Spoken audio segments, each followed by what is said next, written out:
And then we went to the Monster and Software Manager, which Were they fun? no, I wouldn't do that one again. Really? Yeah. Were they boring? Or? I think it would have been better if you were really, really, really out of your head.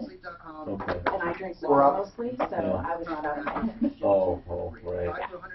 I see what you mean. Yeah, so it is definitely, I think, more to somebody being... Really? Yeah. Part of it was cool, you know, the thing that they advertised the drums and all that was kind of neat, but then it was such a racket. They were playing with toilet paper, like throwing toilet paper through the audience at $100 a head. I was sitting there going, I'm like, we don't know. No kidding. Packed house, you know what I mean?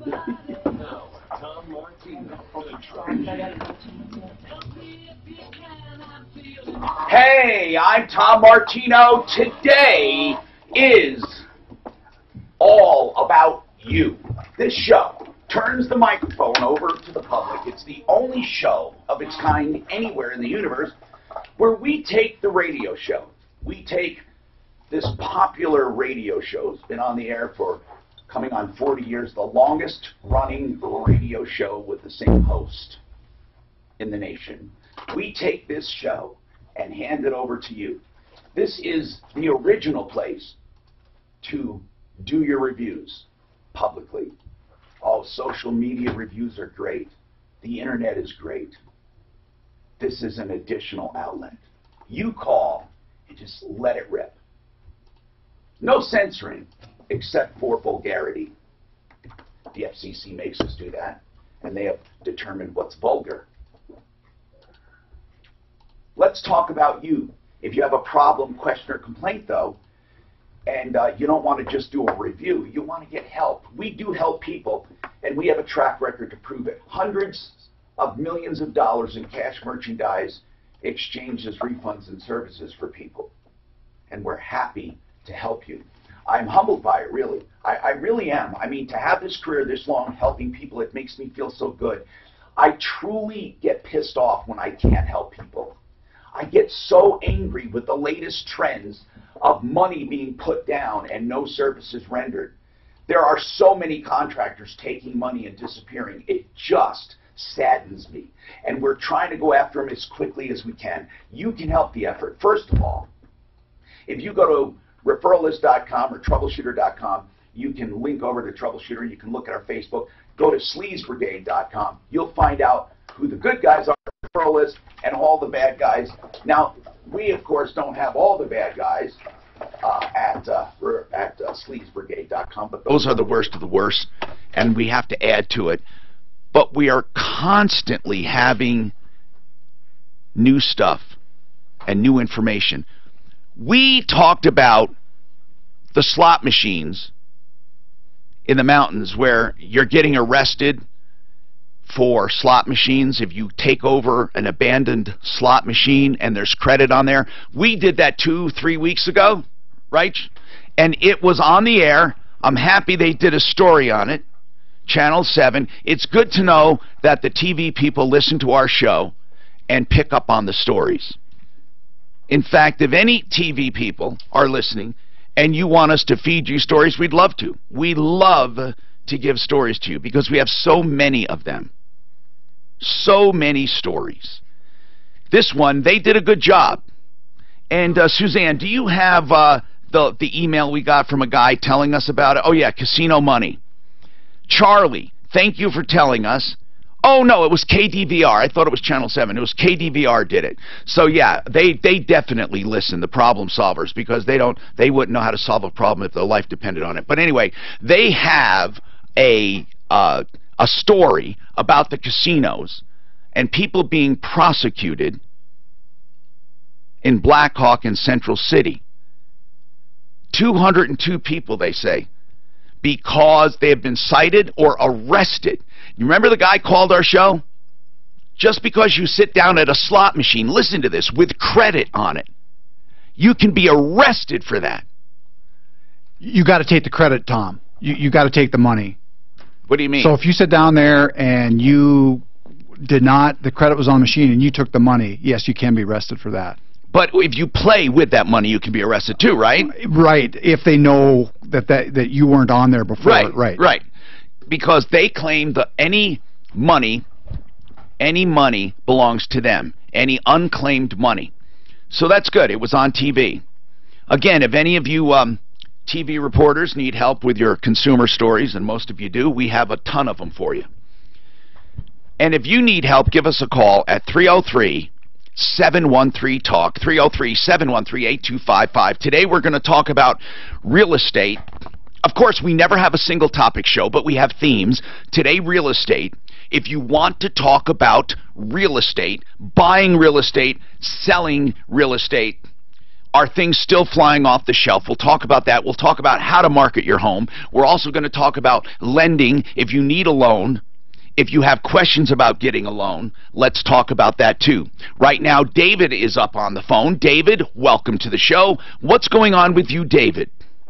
Well, on the topic of having a whole bunch of issues for those TV folks, there's a gentleman, George Brockler. Yeah, he's the district attorney down in, what is it, Arapahoe and Douglas. County.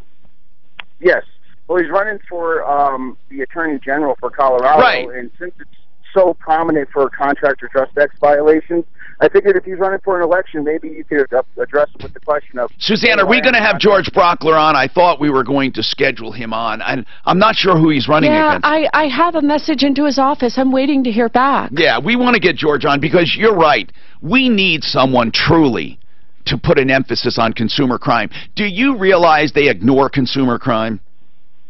I listen to your show every single day, and I hear all these different reports of all these people that have been taken advantage of, thousands of dollars being paid I know out, it. Services done, and nothing happens. Doesn't it really distress you? I mean, think about it. These people are stealing every single day and getting away with it.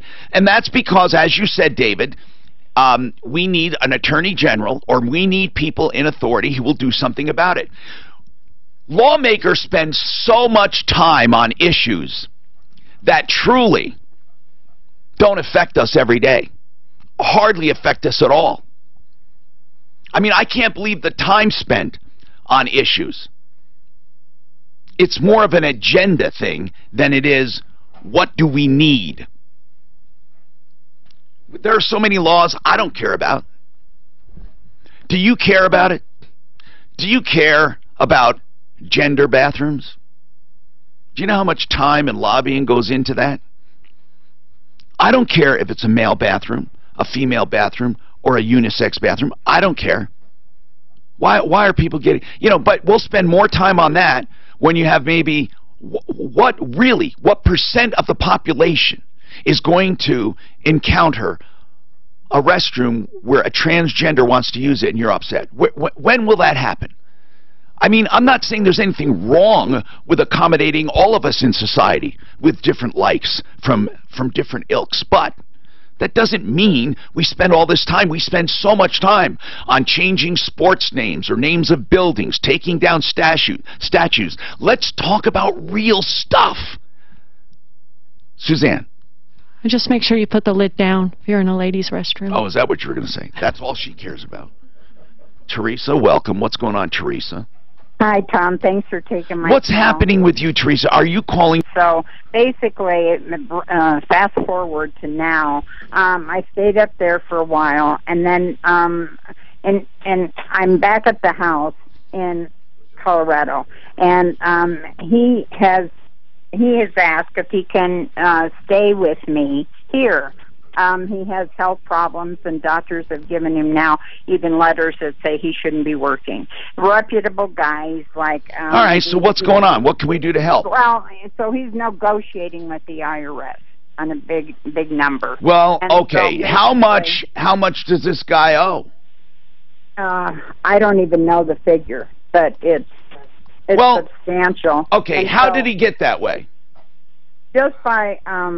overspending with the money he was making off his business. Okay, do you know that Larson Tax Relief, seriously, is a place he should consider? Okay. Now, Larson's for real. Okay. But that's not the problem. Okay, but I want you to know that it's for real. Like, he should call if he has a tax problem, because I mean that sincerely. If he is having a problem with or either taxes that have not been paid or stuff he owes, even if he legitimately owes it and he's in a true hardship. I mean, I'm telling people who are listening too. Now, I don't mean to make it a commercial, but what I'm saying is, as an aside, that is a very serious thing that will never go away. And I know that you didn't call about it, and I'll take your problem. But it's really important, though, that you tell him this, because I know you said that as an aside, but really, oh my goodness gracious, it can ruin his life. So let's talk about then what is going on with him. So I own this house. I own a RV, a vehicle. I have little money in the bank, and my concern is my assets. Now, we've never had anything financially in common. We've never had. Well, hold on. So when you said an old friend, it's kind of like a partner. Yeah. Like a common. No, I'm not saying you are, but it could be like a husband or wife. Well, not really, but yeah. How long have you two been together? Well, we met in high school. But when did you start? 70. When did you spark up a relationship? Probably like 4 or 5 years ago. Okay. I went up there when my parents. Okay, that's fine. You know, people are concerned many times, and I'm going to tell you, unless you declare yourself to be married, you're not married. And even if you are married, if you did not file with him or had anything to do with his finances, then you can't be held liable for him. So but my question was a common law. I had friends in Colorado once. Yes. Her friend, or I don't know what he was, left. Yes. And at one point came back and got her house because. No, there's way more to it. There's a common marriage. Listen, there's way more to it than that. First of all, let me tell you this: if one claims to be married and the other one claims they're not, it's not a common law marriage. The only way this is what could have happened. They held themselves out to be married. Do you understand? That's important. They held themselves out to be married. That means that they told people they were married, or they put it down on an insurance application or a job application or their status, married, whatever. And once it's established, even if you change your mind, one partner could make it difficult. Now, if you are both common law married to each other, and you know it, and you want to split 20 years down the road, if you want to, you do not have to do a divorce, nor would you ever have to do anything legally if you both are in total agreement. However, here's where the problem comes in. Let's say you get a divorce. You two are living together for 15 years, called yourselves husband and wives. Okay, you leave. And you guys split up amicably. Then the other one wins the lottery for $10 million. You will find that other one coming back saying, hey, half of it's mine, we never got a divorce, and it's mine. And then the woman would say, wait a minute, what do you mean? I thought we split up and we agreed to it. You have nothing in writing. So even though common law can come and go as they please, if anything hits the fan, it can come back to haunt you. Now, we'll come back to your specific problem in a second. Again, when you mention things like taxes, I mention Larson Tax Relief. 1-800-LARSON-TAX. When you mention stuff like common law, then I talk about common law marriage. The point is, many of my calls benefit others listening, not just the one calling. So we will absolutely talk to you about that specific problem in a second here. I'm Tom Martino. Today, we have Frank Duran, the real estate man, in-house. Yes! And we also have Stephanie Thomas in the house. They're both real estate brokers. We'll talk to them and more coming up.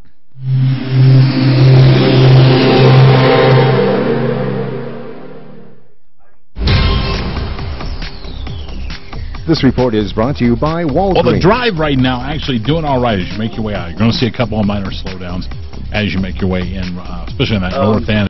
I was negotiating contracts till late last night. I didn't get a chance to look at the website. So when I get back today, I'll be in a better position. Go through it all, make sure the forms are emailing to where you want. Everything should be done. I finished last night about midnight, man, so I didn't get a chance to see it. We actually talked about that yesterday on the air. We didn't know when you slept. I don't. That's basically what we said. I snooze, Mark. I snooze. Yeah, but I'll take a look. I just want to make sure I go through it in depth. But it looked really good. Actually, instead of what time was that major radio? You didn't put the major radio spot on here, did you? Or you put it on and it's LED lighting? Okay, I'm going to change it. We're not going to do LED lighting. Not that it matters to you. She's going to be fine. She was. I mean, it was an absolute mess. I can't get over. Well, Simply Floors is up anyway today on our personal inventory. Remember that. Well, then move the personal inventory to another day. It doesn't matter. I mean, whatever. He's never going to ask me for. No, I know, but since we owe it to him, here's what I want to ask you: Are we still? Can we get rid of that spot since he's buying spots and something else? Or no? He pays us for that, and you wouldn't pay extra. Yeah, but if we ever got to use it, it's not. Got one too. Okay. You follow? I kind of told him that. I didn't like. No, I know. Yeah. I'm going to do him another day. Yeah. Is he on the log for tomorrow? I won't know till tomorrow. But I want to talk to you about some stuff I want to add to his. I talked to him. God, he's a smart guy. Well, okay, here's what he did, and it's ingenious. He hired 3 interior designers and trained them how to sell. Okay, trained them how to sell flooring. Taught them all about flooring. So now, not only will they go out there and, show you the products and bring you to you, they'll say, hey, with these new leather couches, I do this color. I do carpet here, LVT here. Maybe you do hardwood here. Now designer services in your house. It's ingenious. And his price doesn't go up. Did they tell you about the carpet? You told me all about it, and then they told me too. Oh, dear God. Isn't that smart, though? Yeah, she was. But he wants to go heavy on that, and what makes him, it's not just price. I told him we got to keep that price because that's always a seller. And he is. Compared to Empire and these other guys, shit, he's 50%. Went right over there, got fans up, and everybody was happy. Okay, instead of LED lighting that's on there today, I'm going to do Rocky Mountain Tire Service. And she said she would split. That's a real spot. You follow what I'm saying? That's what I call information, sir. I'm just going to do it. He's out there literally doing my tires right now. I misunderstood. I'm going to bring you in and tell him what I'm going to tell you what a cool thing he's doing now. And if you ever do, I misunderstood that Brent will be here. And if you're going to bring him in, let's make that the spot. No. I'm not going to physically bring him in studio. I misunderstood the email. Brent will be the one here, not someone else. I stayed with him on. They had to let his sales manager go. I thought the email was It saying took they were a sending couple the days for sales it to air it manager out. up here. They had these really big commercial fans in there and stuff. So. I thought you were. Oh no! Look at the thing I sent you. Yeah. I do want to go to Jay's. Definitely. On here too. Yeah, that's a real one. Do that. Not real. Check your IM in a minute, Mark. Simply, okay, let me tell you just so you understand. Simply Floors and Century show up to him as Simply Floors and Century, even though I book them. What I always have to tell him is he'll see one that says Major Radio. That's my floating one that changes. Okay. Simply Floors, these are actually. I want to do it's just a different marketer. Honest analysis in the afternoon. Doesn't serve on there right there, so you have to drop them. Yes, fake news matters because It's just a new word. What does that guy's name do in my tires? On 630K.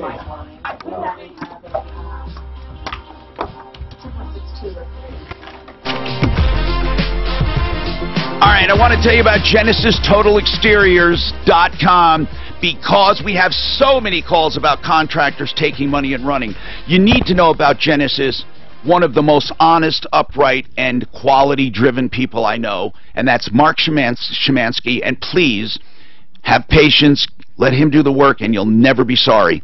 GenesisTotalExteriors.com also doing, aside from decks and siding and windows and all of that, he does kitchens, baths, basements, large and small additions, improvements of all kinds, okay? That's GenesisTotalExteriors.com, 303-679-8509, 888-679-8509. And Suzanne, if you get a chance, can you have Deputy Craig call? I put down on his commercial all the time, siding, windows, gutters, painting, fences, and decks. I want to know if he truly does fences anymore because he's so busy. He used to. Are you talking about Szymanski? Yeah. Oh, okay, I'll text him. Let's double check that. Today, of course, we have our real estate experts. We'll get to them in a second. We have a lot of people with some serious problems. I want to go to Teresa and finish up with her. Teresa said that she has an old friend. She had some concerns because they're kind of like common law married, kind of not, but she had some very specific questions. I talked in general about common law marriage, and that is you hold yourself out to be married, and you are. And be very careful in doing that, because it can come back to haunt you. And if you're ever getting a separation or divorce, make it legal, separate, make a date, and I'll tell you why. If you win the lottery for $10 million, even though you think you split up, if you didn't do it legally with a common law spouse, they'll come back and say, wait a minute, we're still married. Trust me, $20 million, they'll be back. All right, Teresa, what's going on, and what's your specific question, dear? Oh, thank you. Well, I just wonder right now how to protect my assets. Can they, basically... Okay, when, how much is your estate worth, period? Let's go there. Oh, gosh. How much? If you take all of your assets and subtract all of your debt, what is the difference? Probably about 300. Okay. 300,000. How much of that 300 is in cash? Oh, not much. Now, when I say cash, I mean stocks, bonds, cash, or anything you can get your hands on quick. No. Let's just say 50 or somewhere around there. Around 50. So it's just a house. But, okay. You want to protect the house, basically. Yeah, just everything. You don't have to do anything to protect the house. The house is protected. I mean, when you say protected, what do you mean protected against what? Well, if the IRS... they're not going to come after you unless they think he owns a house. But you can even if you put that house in a trust right now, if they feel you did it to evade taxes and he owes money, they're going to undo it anyway. So what I'm telling you is, you're protected as far as you can be protected. You have a deed that says you own it.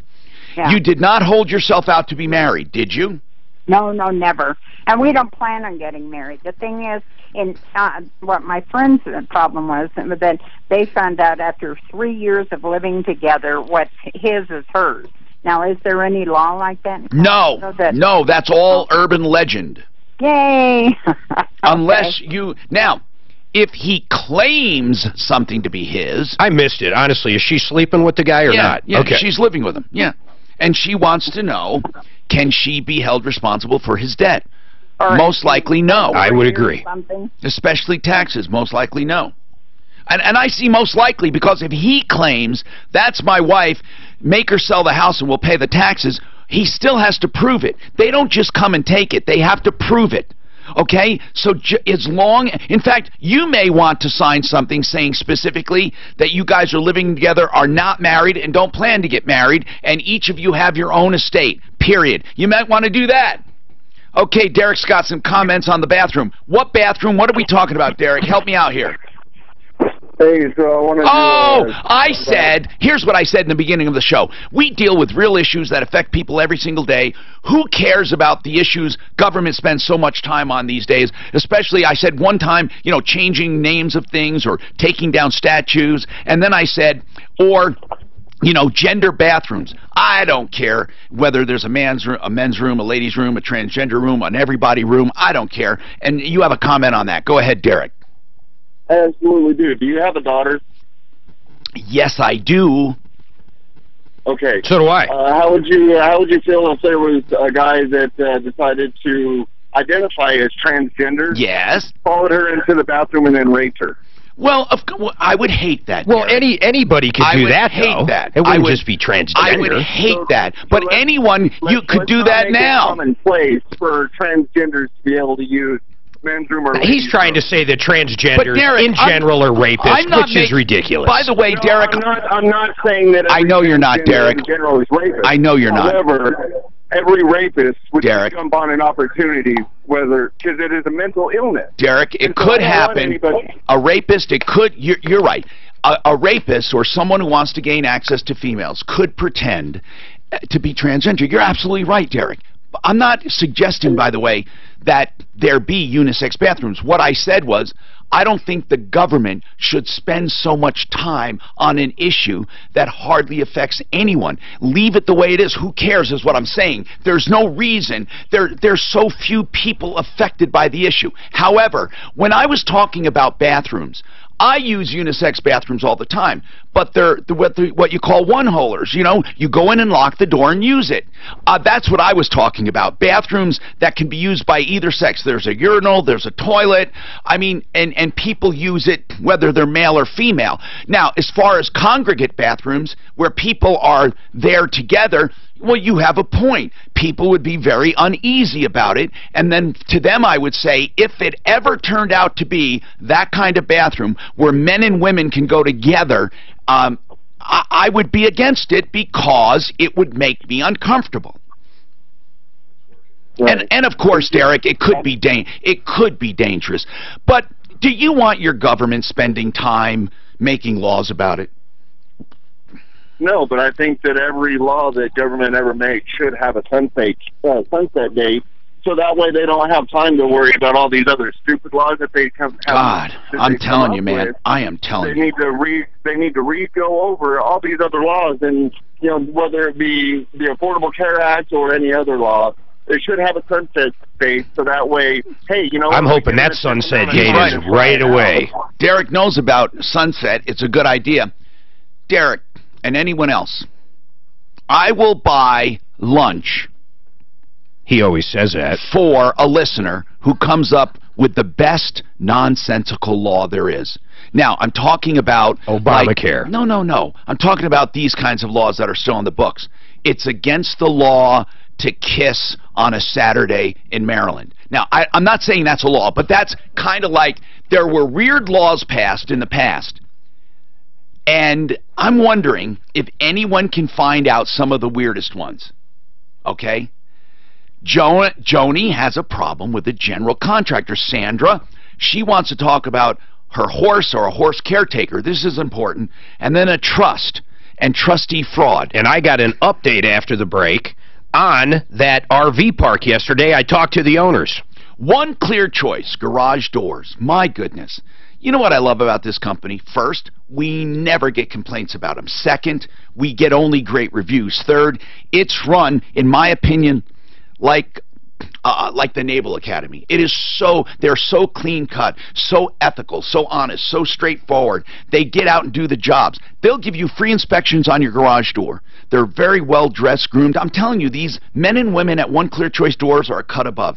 They'll go out and check your garage door for any deficiencies. They'll also lubricate it, adjust the hinge bolts, tighten everything up, and make safety adjustments like the friction opener and all that. Free of charge if you mention Martino. Then they give you a free written diagnostic.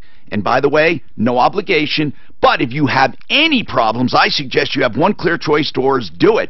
Opener starting for as little as $2.99. 303-565-6409. OneClearChoiceDoors.com.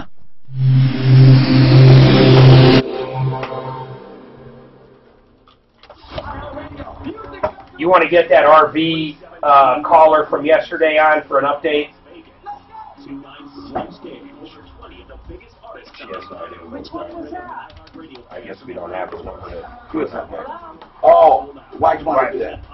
Well, because I called and got an update. You did? What did they say? We don't have his number. None of it makes sense. No, but we can still do an update. No, in RV, he was parking there. He was paying $245 every month for 12 months, and they closed the bathrooms. Oh, bathroom guy. I think I have his number. At family, because usually it's the family and loved ones who recommend rehabilitation. Are you going to go to okay, keep going. I'm sorry, say it. So, if you go to referrals, there is a button that says Troubleshooter.com, but it points to Troubleshooter.com/blog. I mentioned this to you before. He's got to change that link now to TroubleshooterNetwork.com. Where is it? It's go to the referral list I'm on the there. front page, look at the search bar, and then look off to the right of the search bar. It says Troubleshooter.com. No, down below. Oh, I'm just going to home. Oh, where it says right there. Yeah. You're saying you can't find where that button is. No, I can't. It's an 8. I found the code, but I went to cPanel, listen, and searched for that code. I can't find it embedded anywhere. And Mark, it'll find anything because I don't mess with HTML except when I'm doing something like that. I search for it and then just substitute a word. I got you. But I couldn't find it. I'm anxious to know where he put it. It's not working. It's not going to 720-895-0500. We all know rates are going to go up, so why keep putting it off? When you can borrow. Oh, our watch listing doesn't. No, but you gotta go into here. 1.5% show tax deduction. Why? Take aim, 720-895-0500. Well, okay, where's Call now and find out how to pay off your home value. Oh, we got to change that. You got to change that code. So log into the back end of that. Here, I'll do it. Hold on. 895-0500. Okay, so watch listen, right? Cash out in the low threes. That'll give me Century since 2001. Entree. It's all about you. Oh, It's not just our model, it's who we are. And then I can literally do this. 720. Take Ideal. I'm taking Ideal off of this coming in. The LED, the Rocky Mountain tires, we can just talk about in content, literally. Extensive research which led me to Centennial Schultz Clinic right here in Colorado. They're internationally recognized for their work with stem cells. They're all MDs, working with true living stem cells harvested from your own fat or bone. In fact, you can probably, when I bring up the Rocky Mountain tire, only MDs. I'm just going to say what it is. He's smart. He listened to an idea I gave him, and he's implementing. And it's a business owner that knows what he's doing. And then that can listen to you. Yes, and then that can walk us literally directly into Simply Floors. Because Buddy's the exact same way. Before you have surgery, consult Centennial Schultz at 303-963-9201. Explore your options at a true medical. Okay, so watch list. Centennial Schultz. I just got to look. 303-963-9201. 303-963-9201. Where do I get it? Email me the code. Email me. Let me go. You want me to email you the code? No. Buying or selling over the last 25 years. I don't know why if you're streaming to YouTube, it's not coming up there. Well, he didn't log in to Troubleshooter. My Troubleshooter. You didn't log in to Troubleshooter because you don't have the new login. Right. What's Troubleshooter Network's user password? I went by whatever did. Let me give him. Let me I went to Troubleshooter admin. Are you in there? No, I will be. Oh no, I don't know if I have. Yeah. Hold on. I'll do it. I don't think Mike sent you one. I think that I have. I think he kept the same users. I'll tell you right now. Mine's no. You're right. So here's what you usually do. We have to go into Troubleshooter Network and create a user. And I'd like it to be called T. Martino. He has to create a user in Troubleshooter Network right now. And then I'll make me an administrator in Troubleshooter. And then I will take care of it in there. He can't, none of us can get in there. I gotta get Right, but if he makes me an administrator, and then I'll make you a user and Mark an administrator. You're talking YouTube, though. No, Troubleshooter Network. He has to log into Troubleshooter Network to put the code on that site. I understand, but you can't log in right now. Right. Yeah, that's what I'm saying. So I want to be. I just emailed Mike to get me in there, then I'll just add everybody. He has to make you an administrator, Mark. Yep. No, he doesn't need to be in there. No, tell him I'm going to talk about him. He doesn't need to. This is Nate. Nate's my buddy. He's coming. Remember Nathan? I told him to come in for the last hour of the show. Nathan! Hey, what's up, This bro? is Mark. What's up, man? Mark. And this is Dan. You can take a seat wherever you listen.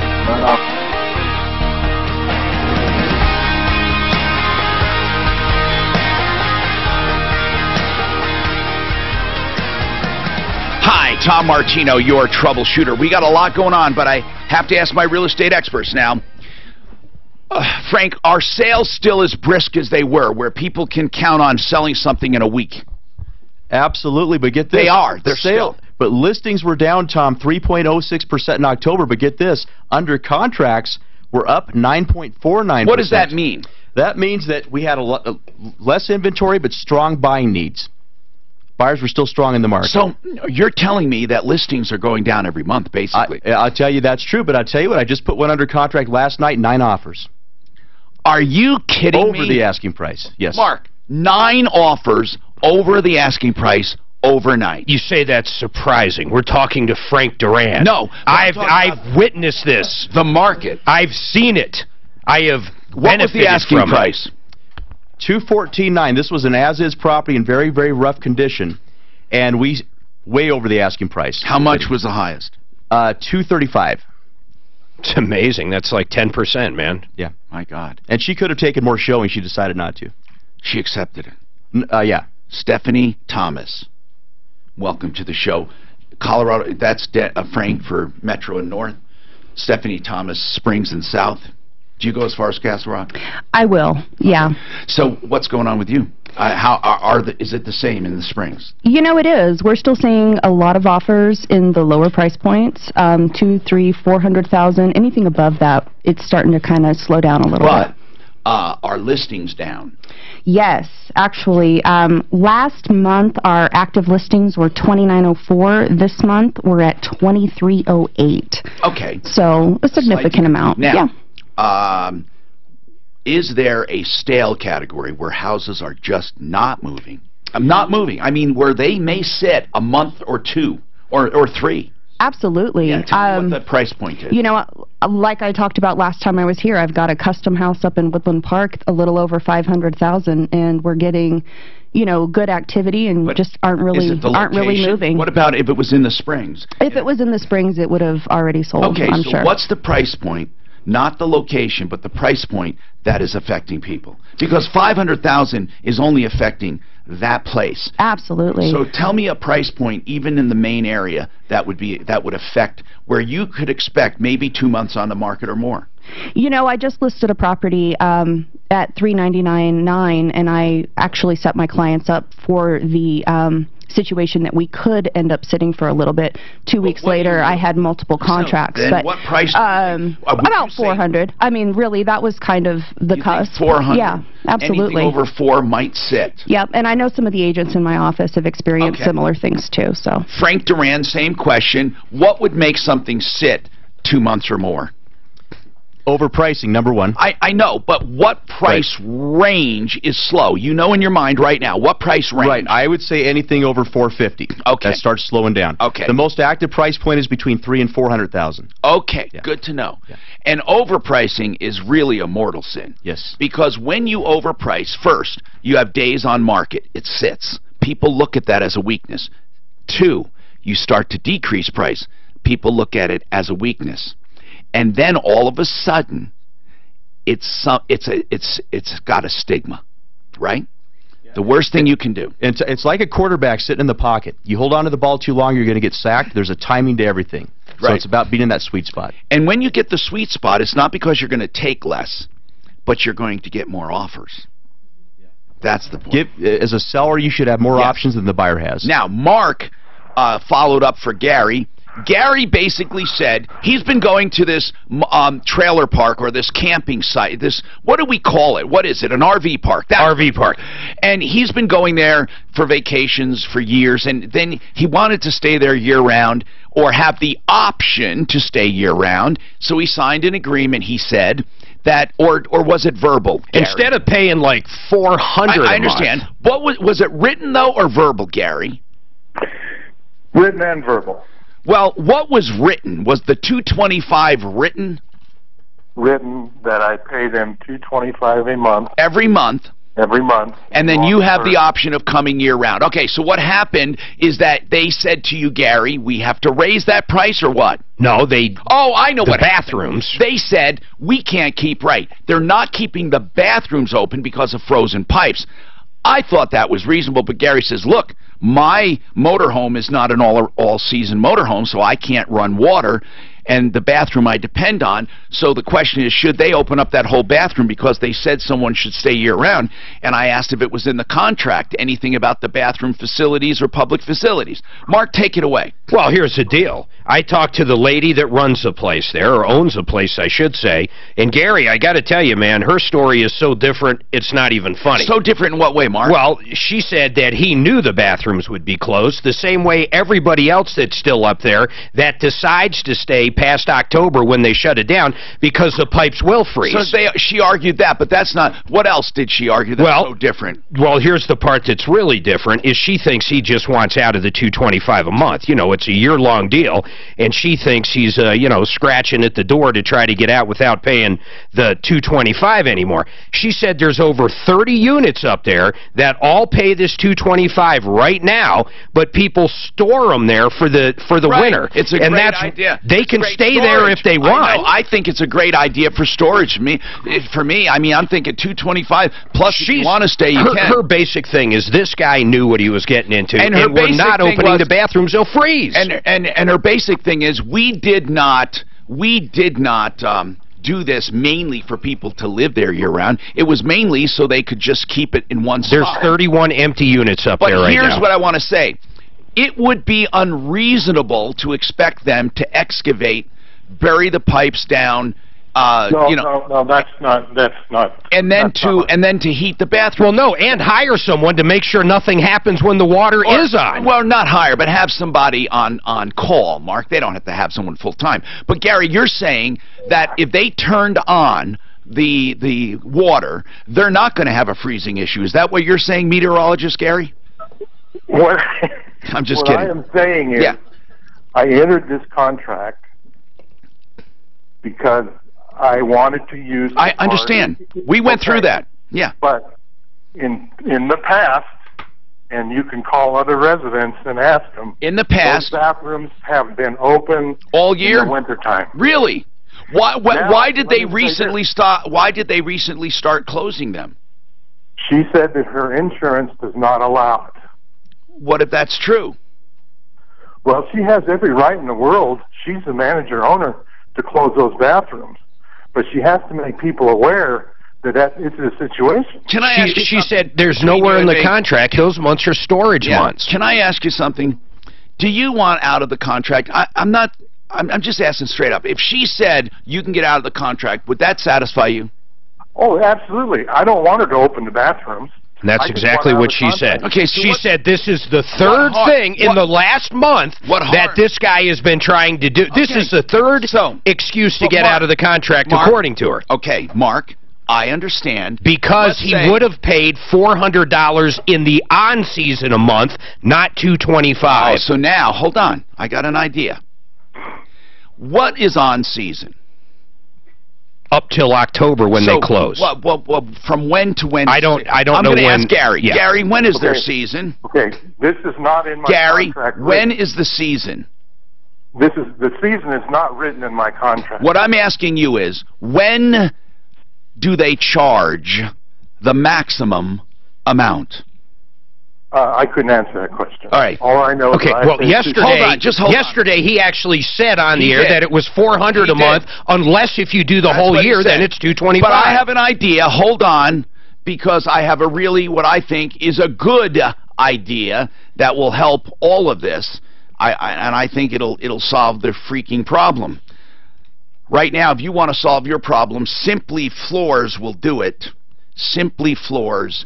I'm going to tell you about them because I am excited now. Not only do they have the lowest prices, the best service, they also now have design services free of charge, interior design services. So if you schedule an appointment, you can do that at simplyfloorsinc.com. If you schedule an appointment, you can do it into the evening. They will come out and give you design services as well. So if you're putting this certain kind of carpet here, they'll say, you know what? Tile might look good there, or maybe luxury vinyl tile planks here, or maybe some ceramic or whatever. You have a new couch, hardwood, artwork. This is your couch. This is what goes with that sofa. What I'm saying is he's all about service, and great prices. You go online and make your own appointment. Simplyfloorsinc.com. That's like incorporated, simplyfloorsinc.com. And then you can go to 52nd and Ward, the showroom, Simply Floors, and look around, pick everything you want, and get great design ideas now. Plus, save up to 50% off those big boxes, and normally 30% is natural. I'm telling you, this guy has prices. He has decided to cut the profit and do great service and still make great money. That's his theory. Just over-deliver. He also, I got to throw this in, he actually laser measures every room when he sells carpet and any kind of flooring, and you watch it. So some of these other companies shim-sham you on how many square feet you need. You'll see the numbers. SimplyFloorsInc.com. Let me edit it, Mark, let me edit it, okay? Pleasure, man. Mark, So you're a realtor here, I can edit it. You want 1 minute? Do you want 1 minute perfectly on that? I'll edit it. Or did you want to just give it? No, everything we do for him is live for the most part. I'll have you cut a 30 at some point. So, But yeah, we go like Parker all the way to like Parker and Castle are going to be massive. Jay, look at your email. Did you see Jay's? Are you going to go? I think we should go. It's Christmas goes out, Yeah. and we have multiple videos in like 48 hours. Nothing's ever lasted, I don't think, more than maybe about 3-4 days. That's crazy. That's crazy. Okay. You need a little more room. You get some room there. Sorry. What's that? Oh, no, you're fine. I don't really need it. Yeah. All right, so ready? Waynesboro, Virginia. It's against the law for a woman to drive a car in Main Street unless her husband is walking in front of her, in front of the car waving a red flag. That's how it should be everywhere. Now that's a fucking law. What's that? A crazy law. What is it? Waynesboro, Virginia. It's against the law for a woman to drive a car in Main Street unless her husband is walking in front of the car waving a red flag. Now, Mark, if that's true, you got to talk about it. Are you going to talk about it? Yeah, I'll bring it up. It's, well, I don't know how to verify it. I mean, I guess I'll go to the... 1 year ago. Background is investing in finance. So I wanted to bring you a suggestion for a financial decision that could be a great thing for you. I'm talking about cutting back your mortgage term or lowering your interest rate. Why is that hard to get rid of? My friends at American Financing have the best option for you to own your home free and clear in 15 years. That's right. By refinancing to a 14 strange laws. you can eliminate mortgage insurance, consolidate high-interest debt, and even save tens of thousands of dollars. In Virginia, you cannot drive if you're not wearing shoes. In overall savings. Because you're borrowing money at a lower rate and for much You must honk your horn if you're attempting to pass another vehicle. where interest rates go. Nope, here it is. I swear to God, that is actually a law. What is? What I just read to you. That is actually a law. The wife waving a red flag. Yep. Police are not allowed to use speed radar detectors in Virginia. Did you know that? Wow. So they must not have cameras either. What do they do? This one's funny as shit. This is like on the chainsaw box. Don't touch while running. In Prince William County, Virginia, it is illegal for a motorist to park their vehicle on railroad tracks. I mean, you know, some drunk had to have done it at least once, and they couldn't find a law to even ticket them. Children cannot trick or treat on Halloween. Whoa, where's that at? Right here. In Virginia? In Virginia. Well, I wonder if that pays. Citizens cannot flip a coin in a dining establishment to see who gets to pay for coffee. They must have some small fucking towns in Virginia here. I remember being a teenager in Texas when you couldn't drive in flip-flops. Like, that was the rule. You can't drive without shoes in this one. I can't believe there's no radar detectors allowed. Get the year's best Serta mattress deals right now during the Serta Black Friday. At least that one's going to be. Here you go. In Virginia, it is illegal to tickle women.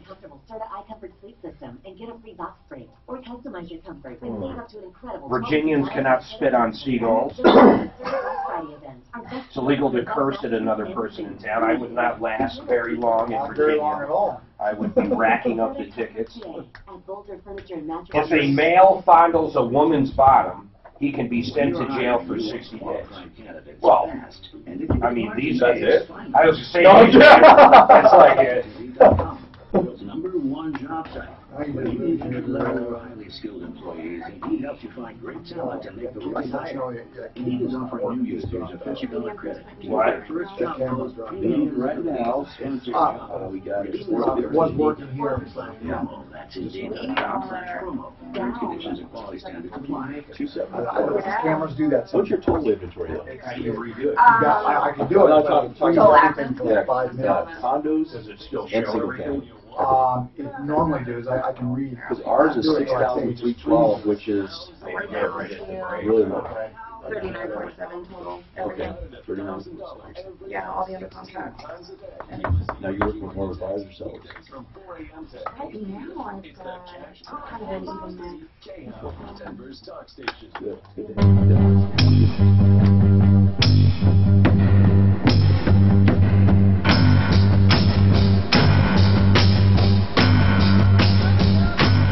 Hi, I'm Tom Martino, your troubleshooter, Rocky's Auto 63rd and Federal. They have a whole slew of new, well not new, but used cars. They get in new shipments of used cars all the time, and right now they're ready to deal, as always. Now, as I said, prices are clearly marked, so all you have to do is walk around, write down the price, write down the payment.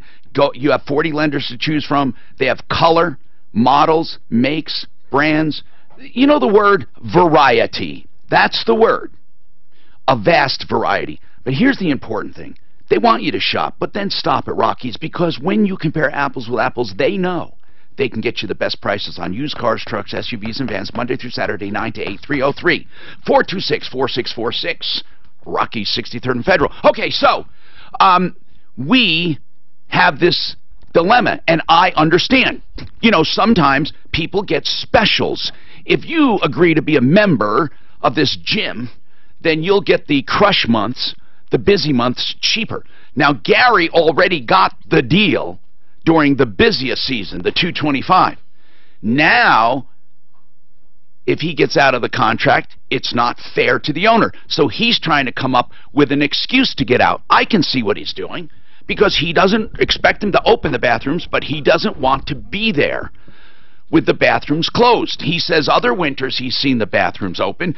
Bottom line is this: they're not going to open the bathrooms in the winter. You can keep your RV there for $225 a month and pay that every month, and even have $225 during the busiest months.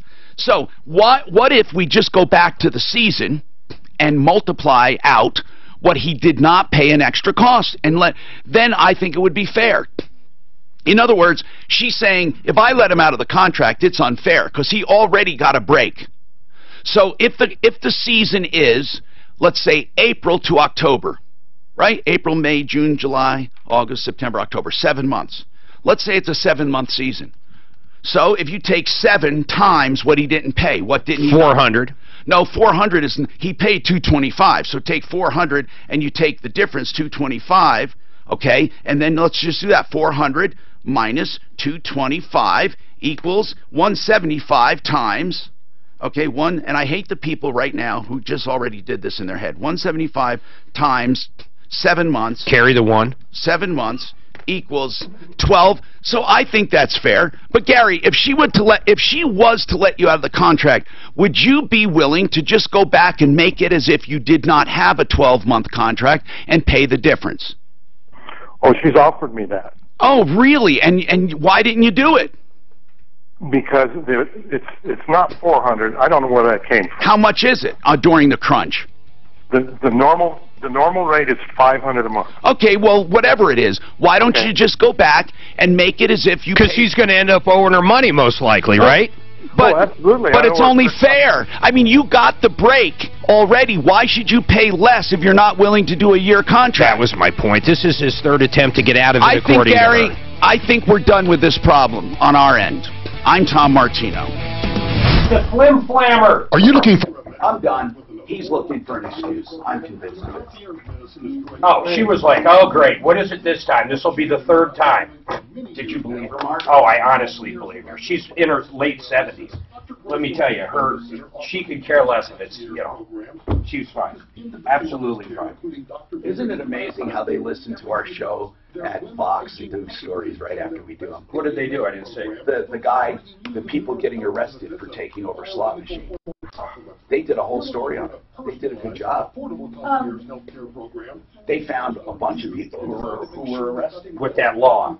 Yeah. Drew just informed me, because we invited him to our Christmas party, that ours is the same night as iHeart's. I don't get iHeart emails. I have no idea if we got invited. I didn't even think we went to it or anything.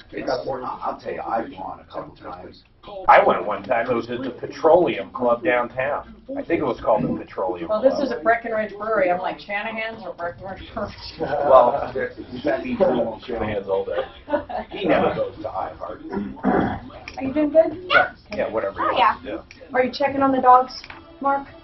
We're going to hit McDonald's the night of that iHeart party if you want to meet us there. Babe, are you checking on the dogs?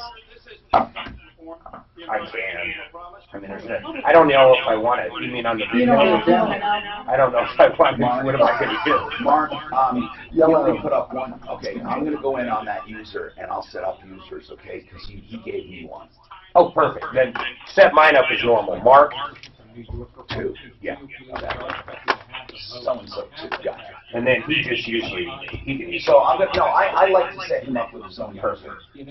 Already some Republicans are expressing concerns or even opposition to that measure. Oh, yeah, I got that email, too. Okay, so I'm going to do it right now. I have it. I was going to say I want to come back with it. Oh, he must be listening to us. He must be listening to us. Mikey, baby! Online. He watches all the time. 2006. Fox's Jeff Minosso has this line. Lisa, Los Angeles news anchor Leanne. Yeah, that guy is a quick USO tour in the Middle East before the Democrat was elected to office. He put his hand on the back of my head and came towards me and mashed his face against my mouth. Oh, this and is stuck his tongue in my mouth. And you know, I sort of you know who pushed it back is. and I said, "Don't ever do that to me again." Oh, no. Who's the super liberal the lady came out on today? Wait, Dan is Al already Franken. in there. And Senator Franken Dan is already in there as an administrator, so let me give you a password. Mr. Al Franken was pulling all this shit, too. They use the same... He was playing crab ass. The jury says it's deadlocked at the Oh, I can't stand Al Franken. He was fine when he was a comedian. He wasn't funny. Actually, he was only a writer. Oh, that's right. He was a writer on Saturday Night Live. I forgot about that. There's no justification for that. It doesn't matter who the hell you are. It doesn't matter. Like, when you were no, it's bizarre as hell, man. I didn't realize how systemic it is. Yeah. As you got older, well, I think there's a power thing. So they feel something else. You're politicians. It's an entitlement. You're entitlement. And it's weird because it's almost like they'll know they'll say sorry at the end of it, so they'll just do it anyway. But they know that the sorry and the apology will be sufficient. But Louis C.K. said Louis said, he said he's never. I never did anything that they didn't agree to. But looking back on it now, I see that when you're in power and someone's trying to get a job with you or work with you, that when you ask them to do something or to watch something, as he put it, it's almost exactly like, you know, making them do it. Even though technically he did ask them. And they did acknowledge that, or at least 2 of them. Yeah, but they're like, my God, what am I supposed to do? I'm getting ready to star on an HBO special with him, and he wants me to watch him jerk off. Do I do it or don't do it, you know? Well, that's like Weinstein, I guess that's what he probably did too. You asked him, he's wanting to use the rights to your identity.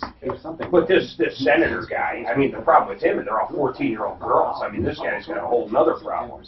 Attention parents, why subject your kids to extractions and surgeries? Okay, apparently, Dan, you used to log in, right? You used to log into Troubleshooter. Now you still can. You're a user, you always have been. He transferred to user, so I want to see if it works.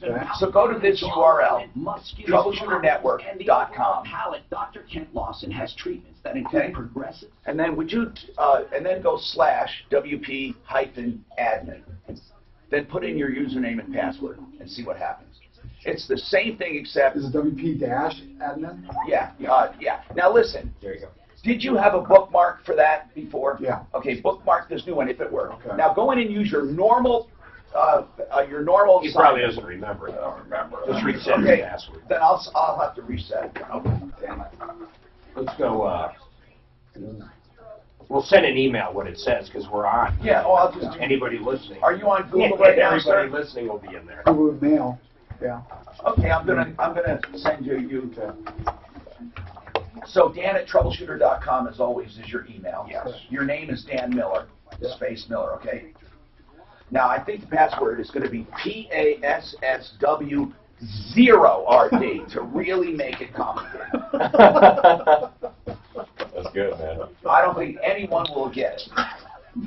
It's so good.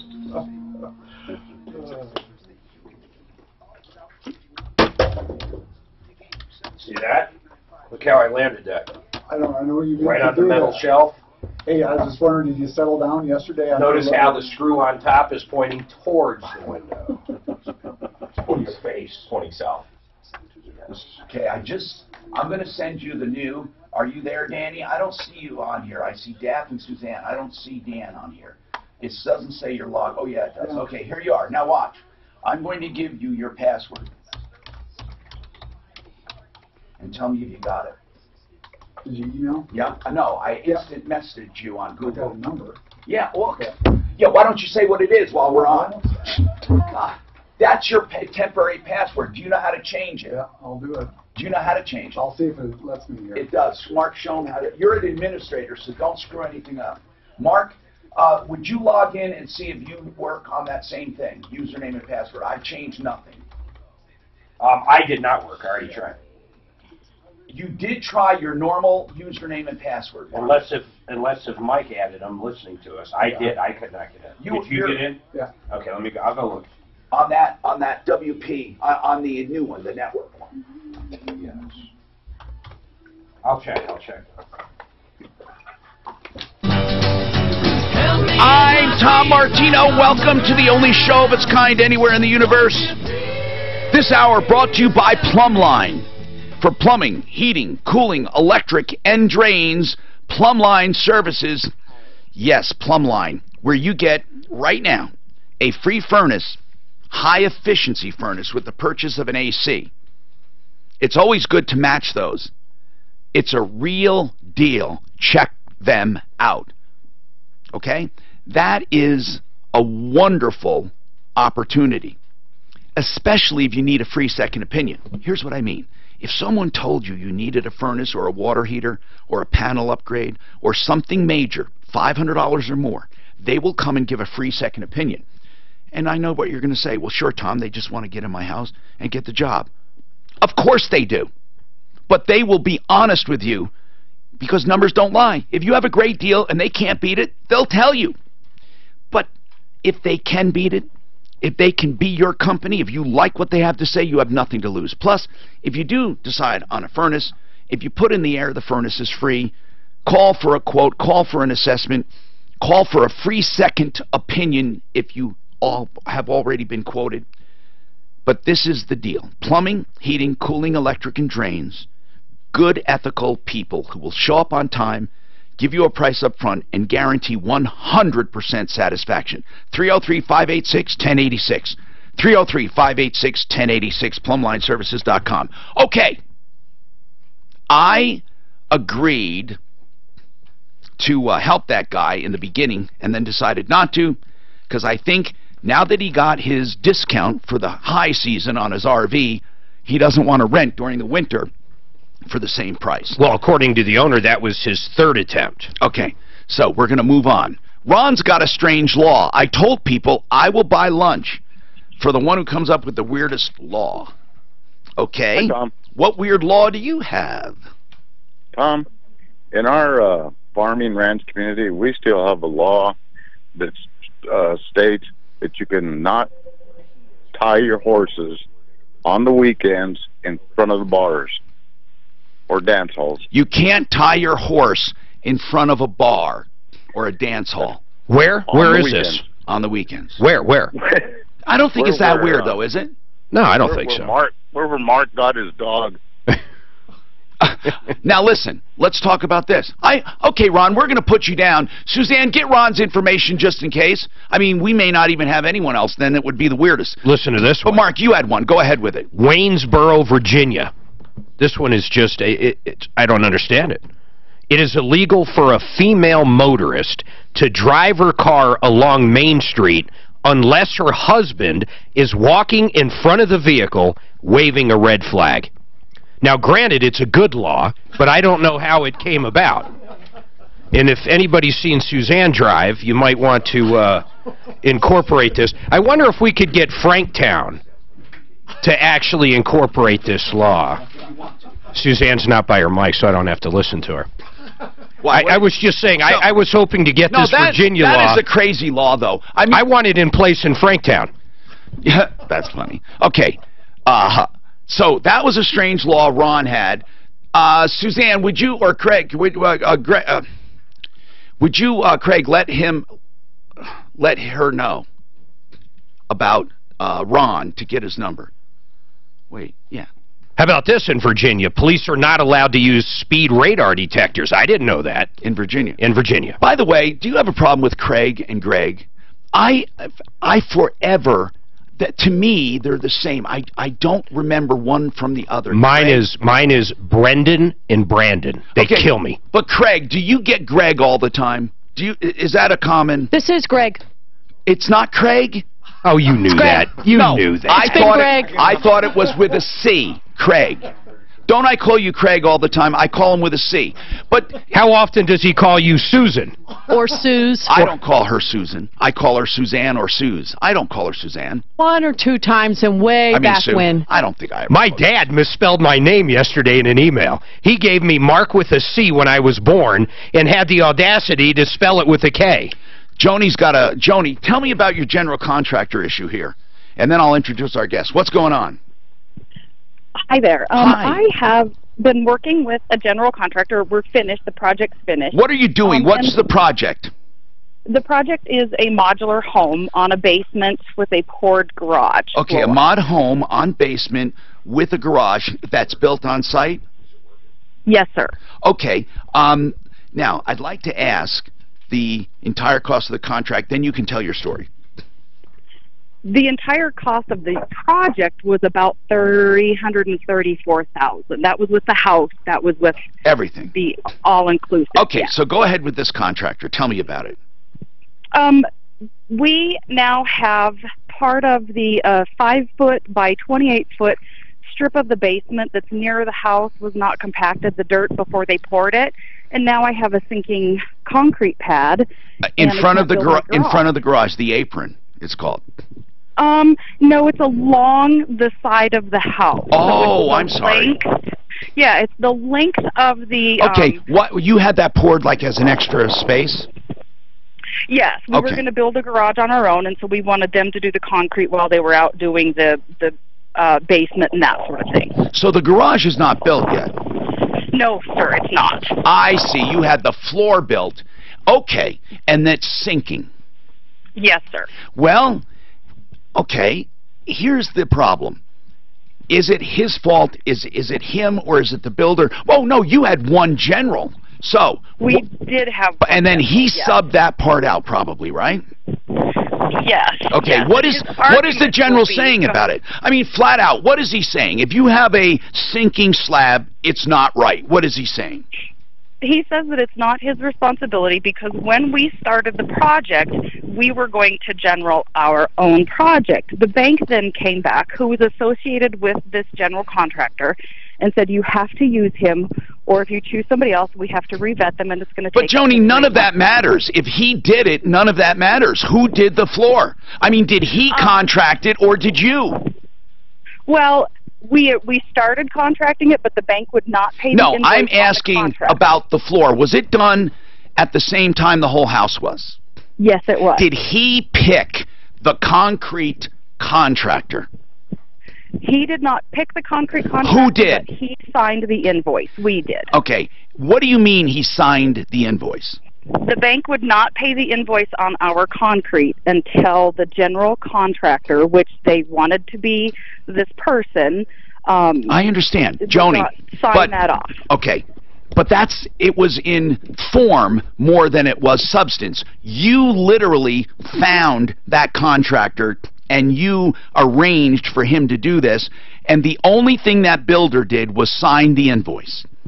Correct. I don't think he's responsible. I don't think he is. I mean, I'm telling you from my heart, I don't think he is. I want to help you any way I can. So let's go after that guy. But Mark, what do you think? I mean, she was starting to contract this whole thing. The bank says, oh, no, no, no. You have to use a general. So I think they got this guy to act as a general in form over substance. But the substance of the transaction is she went out and found this guy. She negotiated the price. He did the work. And then the other guy, the only way to get paid is to have this other moke sign it. So I'm thinking, I don't know. What do you think? It's a little shady. If I was the bank, I don't think I'd be that happy. No, but right now, the bottom line is... The bank doesn't care. Yeah, they don't care. They just want a general contractor there. So, Joni... You know the contractor, you hired him. What does the contractor say? I mean, no matter what, the contractor is responsible for his work. What does he say about it? He will not address it. He just continues to Can it be lifted? If it can be lifted and fixed, that's one thing. If it has to be torn out, that's another. Has anyone looked at it? I have a bid to have it torn out and replaced. I assume it could be lifted. Honestly, that's beyond my scope of knowledge. No, but that could be way cheaper. Concrete lift and stay. Oh wait, no. What's the name of this place? We have AAA. We have AAA. We have a lot of. Well, and I like Howard. Howard is great. Well, isn't he? Which one is he? Howard. I call him Howard. He might be AAA. Yeah, that's what I thought. Yeah. But we have people that I would definitely check them first. Okay. Because Howard's got the equipment to come out there. He'll drill some holes in that thing and level it up, and he's not gonna rape you on it. This is the beauty. It's new construction. They may be able to go in from the side. Oh, not even put a hole in it. Maybe. But we have to know how bad it is, though. Who told you it was from improper tamping? Well, it's fairly obvious, and the person that gave us the bid to come in and replace the slabs, not just to support it or fill it up or whatever, came in and said we have to remove it, and it was because of improper. Well, who did your excavation? Doug Jordan. Now, when Doug did the excavation, he goes away. Then you have the concrete people come in, right? Uh-huh. And the guy that did the pad, is he the same one that did the foundation? Yes. Well, how do you know? Who tampered it? That's tamped. You only have to tamp under a slab because the other one has either footers or piers. What do you have? Spread footings or piers on the basement walls? I believe I have footers. So on the basement walls, it's a pour. It's a. I understand. It's a pour, but at the base of your wall, to anchor it, you either have piers that go down to bedrock and suspend it basically on bedrock. So if you took all the dirt away, it would be standing on piers, or you have spread footings, which is really just a big mess of concrete. Sometimes they shape it. Frankly, sometimes they don't, and it's wet. So at the bottom of the wall, it's just a big. It distributes the load. So which do you have? Do you know? I'm sure that I have footers. Spread footers. Okay. Yes. Now, that's good because most likely, I'm hoping it's good. Actually, I don't know because you have to have a certain amount of compaction. And then, then who backfilled? Hold on. But before they did the slab, they had to backfill the foundation. Who did that? That was Doug Jordan also, now, and he says he doesn't guarantee his compaction. Okay, well, did he say that on the contract? Because absolutely not. Your building engineer, your soils test engineer, gave specific instructions on how to backfill. They may say you need sand. They may say you need 80% compaction. They may say you need 90% compaction. And I'm going to tell you that I think you have the excavator who took the responsibility to backfill. He should have told you if he wasn't taking responsibility. Now, I don't know for sure. I'd like to ask our dirt guy, Suzanne, I'd like to ask, we have that excavator, good guy. Scott, I think his name I'd like is. to ask him his opinion, because he may have some responsibility, but I'm getting way too long, and then we'll talk about it, because I know Mark has stuff to say about it too. And we're talking real estate today. We have Frank Duran in the house, who serves the entire metro area. Frank Duran, real estate man, and Stephanie Thomas for Castle Rock down south to Pueblo. And we're going to talk about loans. We have, of course, Ideal Home Loans in the house right now. And we have a lot of interesting things going on in the lending world. I specifically want to talk about all the new things, whether it hurts or helps borrowers. So I want you to stay tuned for that, because that's very, very important. And when we talk about stem cell therapy, I want to point you to the people who do real stem cell therapy. In fact, I'm going to tell you that these people were the first in the country to implement stem cell therapy in a clinic, and they just happen to be here in Broomfield. Dr. Chris Centeno. Centeno Schultz is a clinic with real doctors, orthopedic doctors, pain management doctors, and doctors, MDs, who do these injections guided by imagery, x-rays or ultrasound, or another form of imagery. And they use real living stem cells that they harvest from your bone marrow or from your fat. And I'm going to say this straight out. Anyone who ships in fluid cannot say they have living stem cell therapy. It's amniotic fluid. It's derived from stem cells. It has some benefits, but not near the benefit of living stem cells. And if they don't deliver it with imagery, you've gotten ripped off. Centeno Schultz is the real deal. If you have a sore back, bad knees, hips, shoulders, hands, most ACL tears can be repaired as well. Centeno Schultz for real results. I can finally say without any reservation that these guys are the real deal. 303-963-9201. 303-963-9201.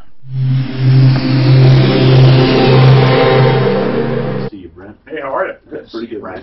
How you doing? Let's talk. There's a lot of changes. I want to talk about all of them. Okay. Okay? One by one throughout the show. I want to talk about all the changes, because we have a number of them, and I think a number of them are good. Better. The thing we're seeing. He did it while they were asleep. We're getting a lot of transactions that don't require right? Yeah, I logged in and changed it. I saw what. Yeah, I saw what Mike put in. He changed my password. $750. It's all good. Can I come back with Rocky Mountain? Yeah, that's huge. Yeah. So. Salisbury's unavailable for live, so you can work him in whenever. Thank you. It's all that work done up and at 'em. Okay. It's all good. You're up and at 'em. Up and at 'em. Isn't that waking up in the morning? I do it anytime. Oh man, I broke down crying this morning, dude. I'm in the vet's office. For real. For real. I found out my dog was fine, okay? But they're running all these blood tests, so I'm waiting for these blood tests to come back. This man and woman, my age, maybe a little older, come in. They've got this dog wrapped in a blanket. It's one of these little dogs, you know? Like a pug or something. It's not super little, but it's little, like a beagle, a little smaller. So I didn't think much of it, but thinking the dog's cold, which seems a little weird, wrapped in a blanket. So blood tests come in, everything's good. I load my dog back up in the car. I'm sitting, because I was the first one there this morning, I'm sitting right in front of the place. And that couple comes out. They are just hugging each other, bawling, and the blanket's empty. So they just put the dog down. And I'm thinking, holy shit, because my dogs are so old. Every time I walk in there, I'm starting to feel this way with it. But I lost it, because I was there with my dog. I just started. You know, I was crying, Mark, literally. I got so attached to my pets. Oh my God. That's hard. This poor couple, though, was just, they were absolutely distraught. We put our dog down. Last year about this time, we lasted, I remember you, 26 hours got a new before dog. we got a new No, dog. you have to with kids. I mean, it was just get their mind off. We did the same thing. I remember that. No, I'll get a new puppy for sure, and I'll say, you know what, I'm going to give you life. I'm going to have a great life. Yeah, and it takes your mind off. You It have does. to. I mean, we went out and there's no way my kids were, they were a wreck. It was terrible. You know, That's I was like, cheap, though, that you got a new one. yeah. What did you get? Another Shih Tzu. When? We got literally It's the same thing you do with the It was last year about this time. We lasted 26 hours. Tiny Shih Tzu, was it a You know, a little tiny one. Same thing we kind of had But before. did you get a young one? I mean, a puppy. Oh yeah, we got a puppy. How long do you wait on a wife or a spouse? Is it 26 hours? What is? Well, you know, if you're George Costanza, he called Melissa. Wait. Torme the next day. No. It was Alyssa Torme. No, it was the same day. She liked short, fat, bald men. And she said, and he says, so what are you doing later? Oh my God, is he priceless? It was great. He waited no time. Oh, I hate that. Every time I go to that vet, though, I'm pretty sure there's someone there for that reason. It is so busy up there. Should have seen the blood workup they did on this dog, man. I get less than my Kaiser check each year. I mean, they checked everything on this mutt for me today. Everything was in range, except white blood cell count, because, you know, she had a problem.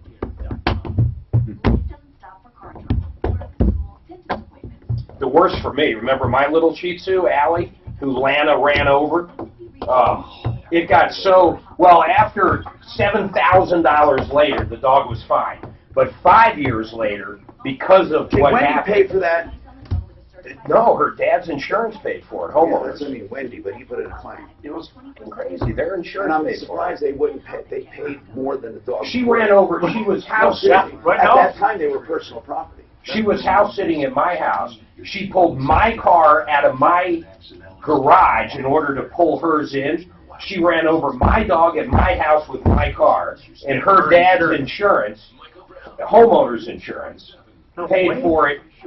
About a year later, I got a check out of the blue for $7,000 from Allstate or State Farm, whoever it was. That's crazy. Oh, I couldn't believe it. I couldn't believe it. You know, this is bullshit because they're concentrating too much on big corporations and they're not on individuals. Don't get me going on it right now. I was so I'm Tom Martino. Welcome to our Real Estate and Loan Day. I'm going to go right to the phones, but a quick update. There have been things that have changed, and I'm going to make very systematic notes. What is the first thing in lending that has changed? Brent Ivinson, owner of Ideal Home Loans, what's the first thing? In terms of what's changed Just this year? Or, yeah. We saw recently things that have changed that affect the borrower either positively or negatively. So we saw a recent loosening of debt-to-income ratio guidelines with Fannie Mae and Freddie Mac. So what does that mean? Up. So it's now they are getting more aggressive on the income calculation and allowing a higher debt-to-income ratio to qualify. It was capped at 45. They raised it to 50.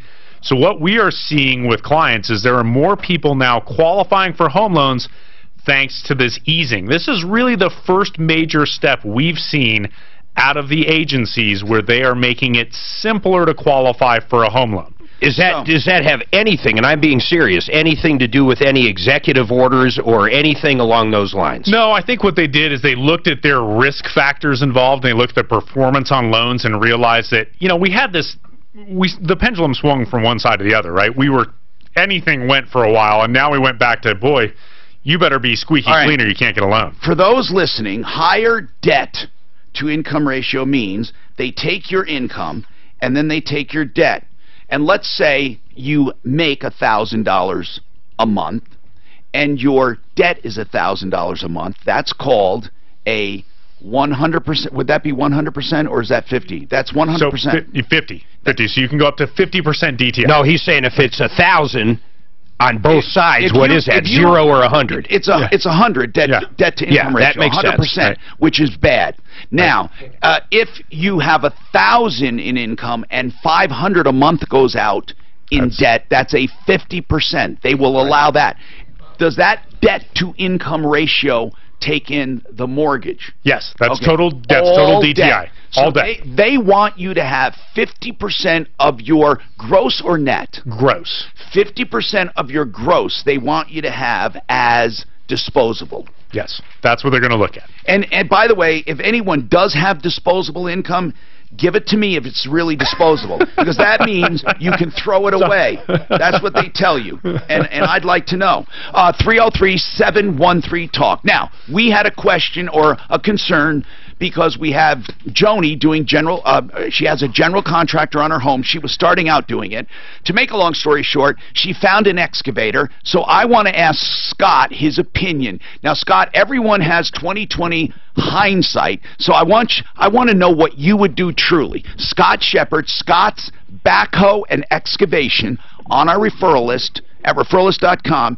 I think it's the only independent excavator we have that literally you call and say, hey, I need some excavation. He had this idea that consumers don't have ready an excavator, and if they need contracting done, they don't know who to call. So he is one of the first I know that opened up his services directly to consumers.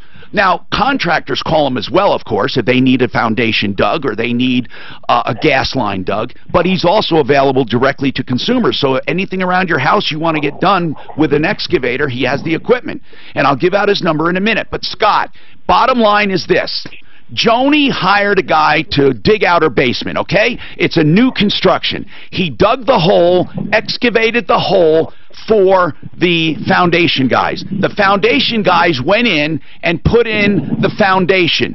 Then he backfilled it, and then the concrete guy came back, the one who did the foundation, and he did a slab alongside the house. Now, my question to you, okay, that slab is now sinking, and Joni suspects it was improperly compacted near the foundation. My question, if you were hired to do excavating exactly as I described, you dug the hole for the basement. When the basement was done, you're hired to backfill. Would you consider tamping that soil part of your responsibility? Well, it depends, actually. A lot of the times the engineers will require a specific compaction. That's rate. Right, and that's on a soils report. Exactly, yes. And do you ask, but Scott, I want to know the truth now, and I know you'll tell the truth. If I hired you, or somebody hires you, backfill my foundation, would you ask for the soils report? Oh, definitely. You would, because yes. That's standard, isn't it? Because you'd want to know if you have to bring in sand or something, right? Exactly. Because some backfill requirements require sand. Yes, bringing in different types of soil. Sometimes it depends on the area you're in. That's right. And sometimes you have to do a French drain, and this is the time to do it. You do it before it's backfilled. So, so in a way then, it is the excavator's responsibility to make sure the soil is properly... If the report was correct. Well, sure, yeah, we're assuming it was. Now, if, Scott, you have a contractor come in after you, a concrete contractor, I know you've done this before, do they assume you did it right, or do they always tamp?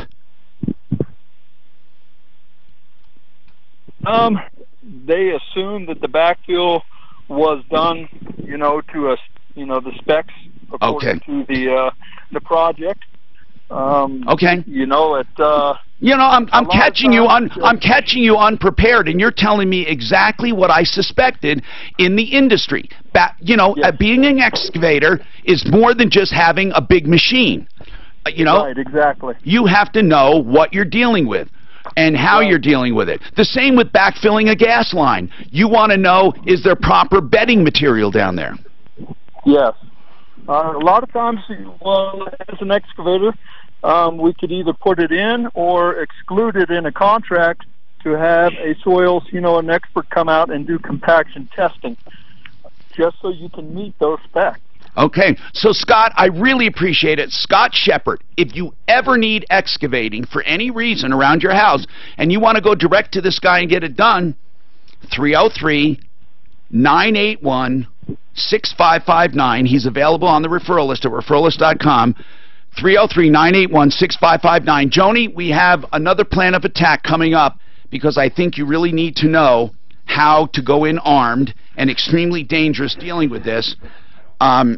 So it's important. Now, I think that one of the most overlooked things in law is probate, trust, wills. Why? People don't like dealing with it. They really don't. But it's the kind of law everyone has to address. I suggest you do it sooner than later. You can get a free initial consultation from David Salisbury, attorney at law. It's that easy. You call him, I'll give you the number, and just ask him about yourself. Tell him about your estate. He does what I love, flat rate pricing. You want a trust? This much. You want a will? This much. It can be as little as $600. It can be as much as $1,500. It depends on the complexity. It can be even more. Now, he does probate on a sudden need, or you want to plan ahead and avoid probate. Call David Salisbury for all the inevitable law. 720-493-3911. 720-493-3911.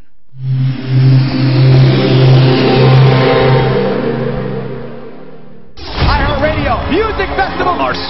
So, Mark, why are you so upset as far as on the long-term capital gains? Because I think it's absolutely. But no, IRA. Your IRA has nothing to do with that. You're right. The IRA does nothing. You're absolutely right. I agree with that 100%. So that's your biggest. Yeah. Thing So now I would have to have multiple day trading accounts if I want any long-term. Well, you do long-term. I like that. That's just me. How about just for your IRA? Did you? Long-term year. Yeah, maybe long-term. So let me tell you, but even if I did only 4 months, you still could screw me. 7 county measure. No, 4 months isn't long-term. It's not a lot. It was up to like 9, wasn't it? Yeah, It was back then. and then it drops. But let me tell you, that's how it should have Condos are always maybe been. 1,500, Versus- 1,700. Why would I have to have multiple accounts? It's just a pain in the ass. No, it should always been first in, first out. It never should have We kind done. of started to see it. You've never bought and sold the same stock Like in my 160 times in 7 Now all of a days. sudden, It's a everybody fucking that hung on is accounting under pressure. nightmare. Oh, yeah. Absolutely. It's absolutely insane when you day trade. Yeah, but It should be that in, that What did it out. cost them That holding in, on? that out. That in, Yeah, that no, out. right. And That's if I'm fine. So like, sitting on we tell something all 3 our months clients ago, that, hey, and I don't want to if you're sell buying right those now, shares if you because guys I might got a convert house those in the right now, long term, I might decide they to want to sell that Well, thing and they want to sell it back. like say you don't have Nobody to wants to deal with selling because houses. it's a nightmare. It's a total pain. To say, okay, this I mean, was it makes this. them Think about this too. Okay, here's a real nightmare. So I buy Microsoft in January, okay? And I buy it at $50. I mean, these are made up prices. And then come November, I decide I want to start day trading Microsoft. Okay, same account. If I held this, no, forget about November. February of the next year, I want to start day trading it. It's going to take that whole gain, and right there, it would turn it into a long-term gain instead of a short-term. If I happen to do that in November, instead of taking long-term gain punishment or taxes on it, I'd end up taking short-term, even though all I was doing was day trading new shares. Wouldn't you want that as a long-term? In the February scenario, I'd want it. In the November scenario, it would do the opposite. It would make it a short-term gain, right? Because it was only 11 months. So I'd have to open a whole other account to day trade. But even if I day trade, if I make a decision, like Foot Locker, I did a big jump on Foot Locker today, okay? They're coming out either after the bell or before the bell in the morning.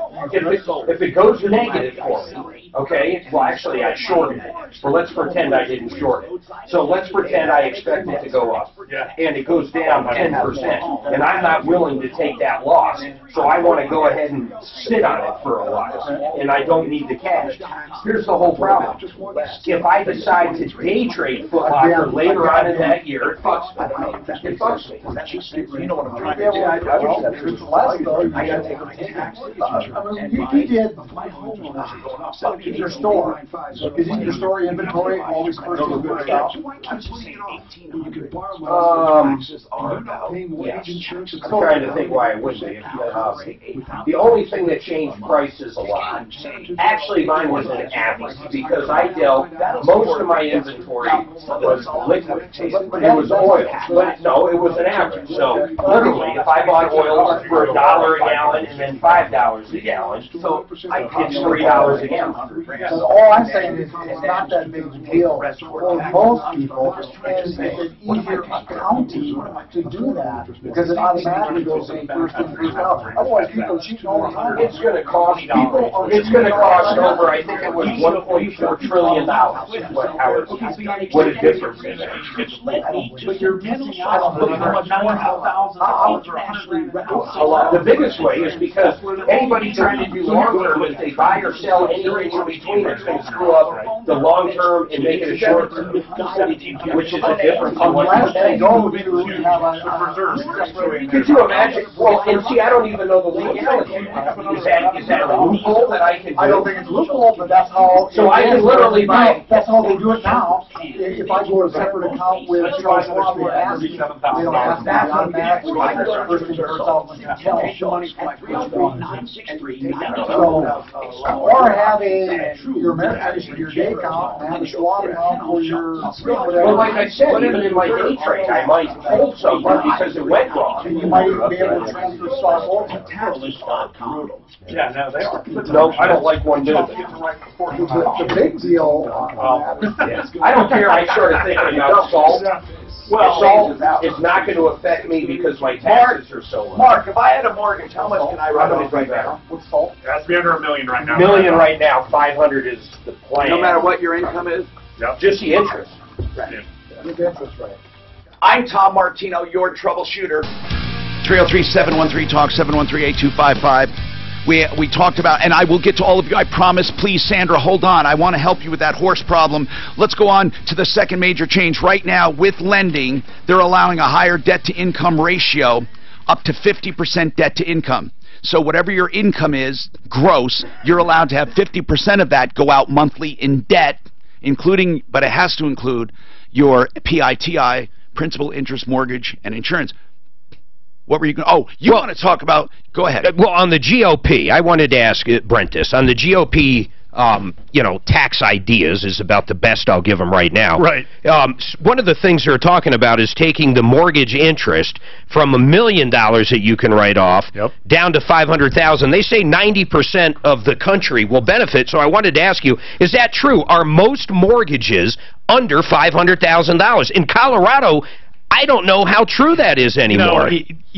Most aren't. Yeah, I mean, I think it depends demographically what part of the country you're talking about. Here, with all the property value increases we've seen, we are starting to see more and more people borrowing above that $500,000 threshold. What's the average though, right? Yeah, now? but I think it's below 500. Yeah, our average last month in our office was $273,000. Yeah, you're way less than way less than skewed. that. So truly, that wouldn't affect a lot of people. It won't. But here's what could affect a lot of people. They're talking about doing away with the tax deduction on home equity loans.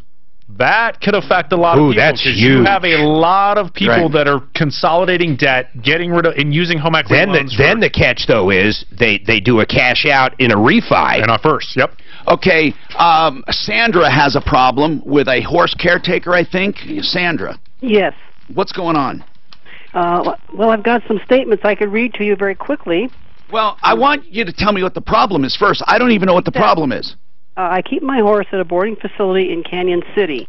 The owners created an apartment for themselves called a watchman's quarters in part of the barn. Okay. They did everything by the book as required by the previous city administration. The new city administration has mounted a campaign of harassment and deliberate misdirection. Okay, you're reading, right? You're reading. So, Sandra, what you're saying is this. She built a mother-in-law quarters or a caretaker quarters in the horse facility. That is not uncommon. Correct. You said she got a permit and had it approved. Is that right? Correct. Did she get a final occupancy permit?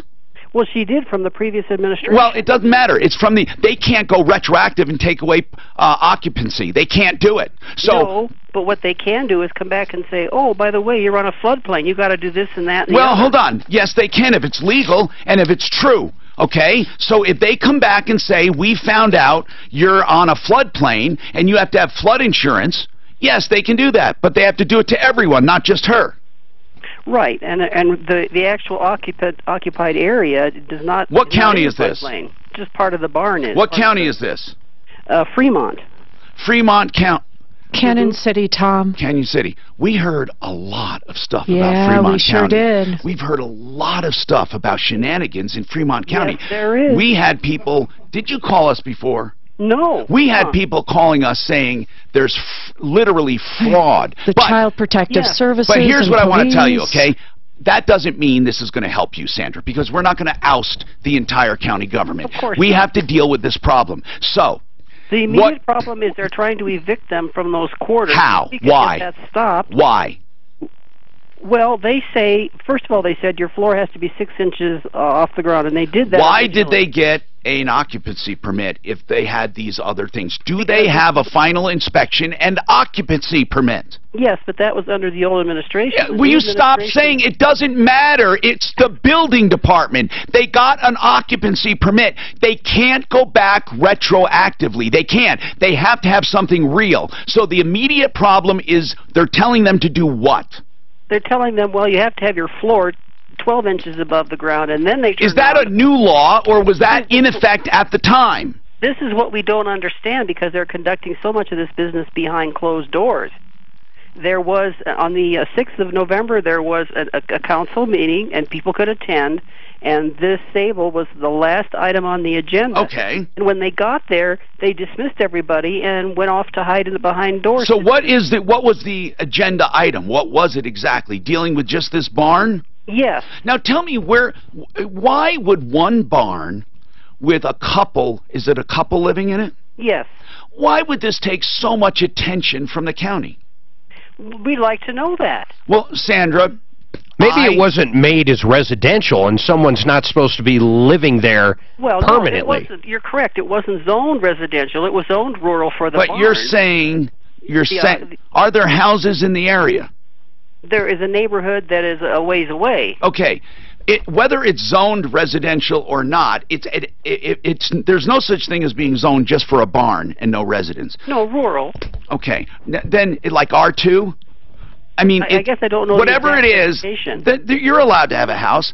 We're allowed to have watching. But Sandra, otherwise, even if it's Sandra, not, I know, but it has to be done properly. And if it was, then what they have to do is stand up to them legally, because it is illegal to create things. Now, I don't know if they're creating things. If the previous administration, as you say, let them slide on a few items, then that could be very, very dangerous. They can go back and say, you know what, you should have never gotten a building permit. You know, the building department can come into your house. A lot of people think they're smart because they go in and after their final inspection, they put that closet back underneath the staircase, or they take out the door that they said they had to have in the back, the fire door, and put in a pretty door.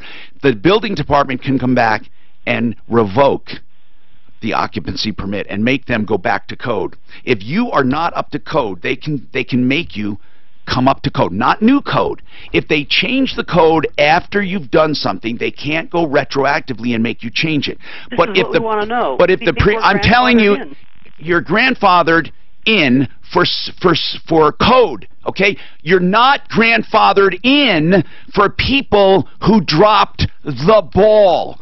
Do you understand the difference? He's saying if the code was 6 inches on that slab at the time and they only poured it at 3, yes, they can go back and make you do 6, correct? If the code called for whatever it called for and they did not do it and the previous administration let them slide, the new administration can go back and say, we're not going to let this slide.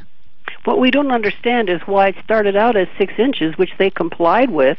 Then that got changed to 12 You're inches. not even listening to us, are you? And then they said 20 inches. Well, we don't Sandra, understand where the new laws are from. Sandra, you didn't listen to a word I said. Whatever the code said, at the time they built and did it, whatever it was is where it stands. That's it, period. That's it. So, there is nothing they can do if they comply to all building codes and laws at the time. What I think happened, what I really think happened, is that the previous administration was lax.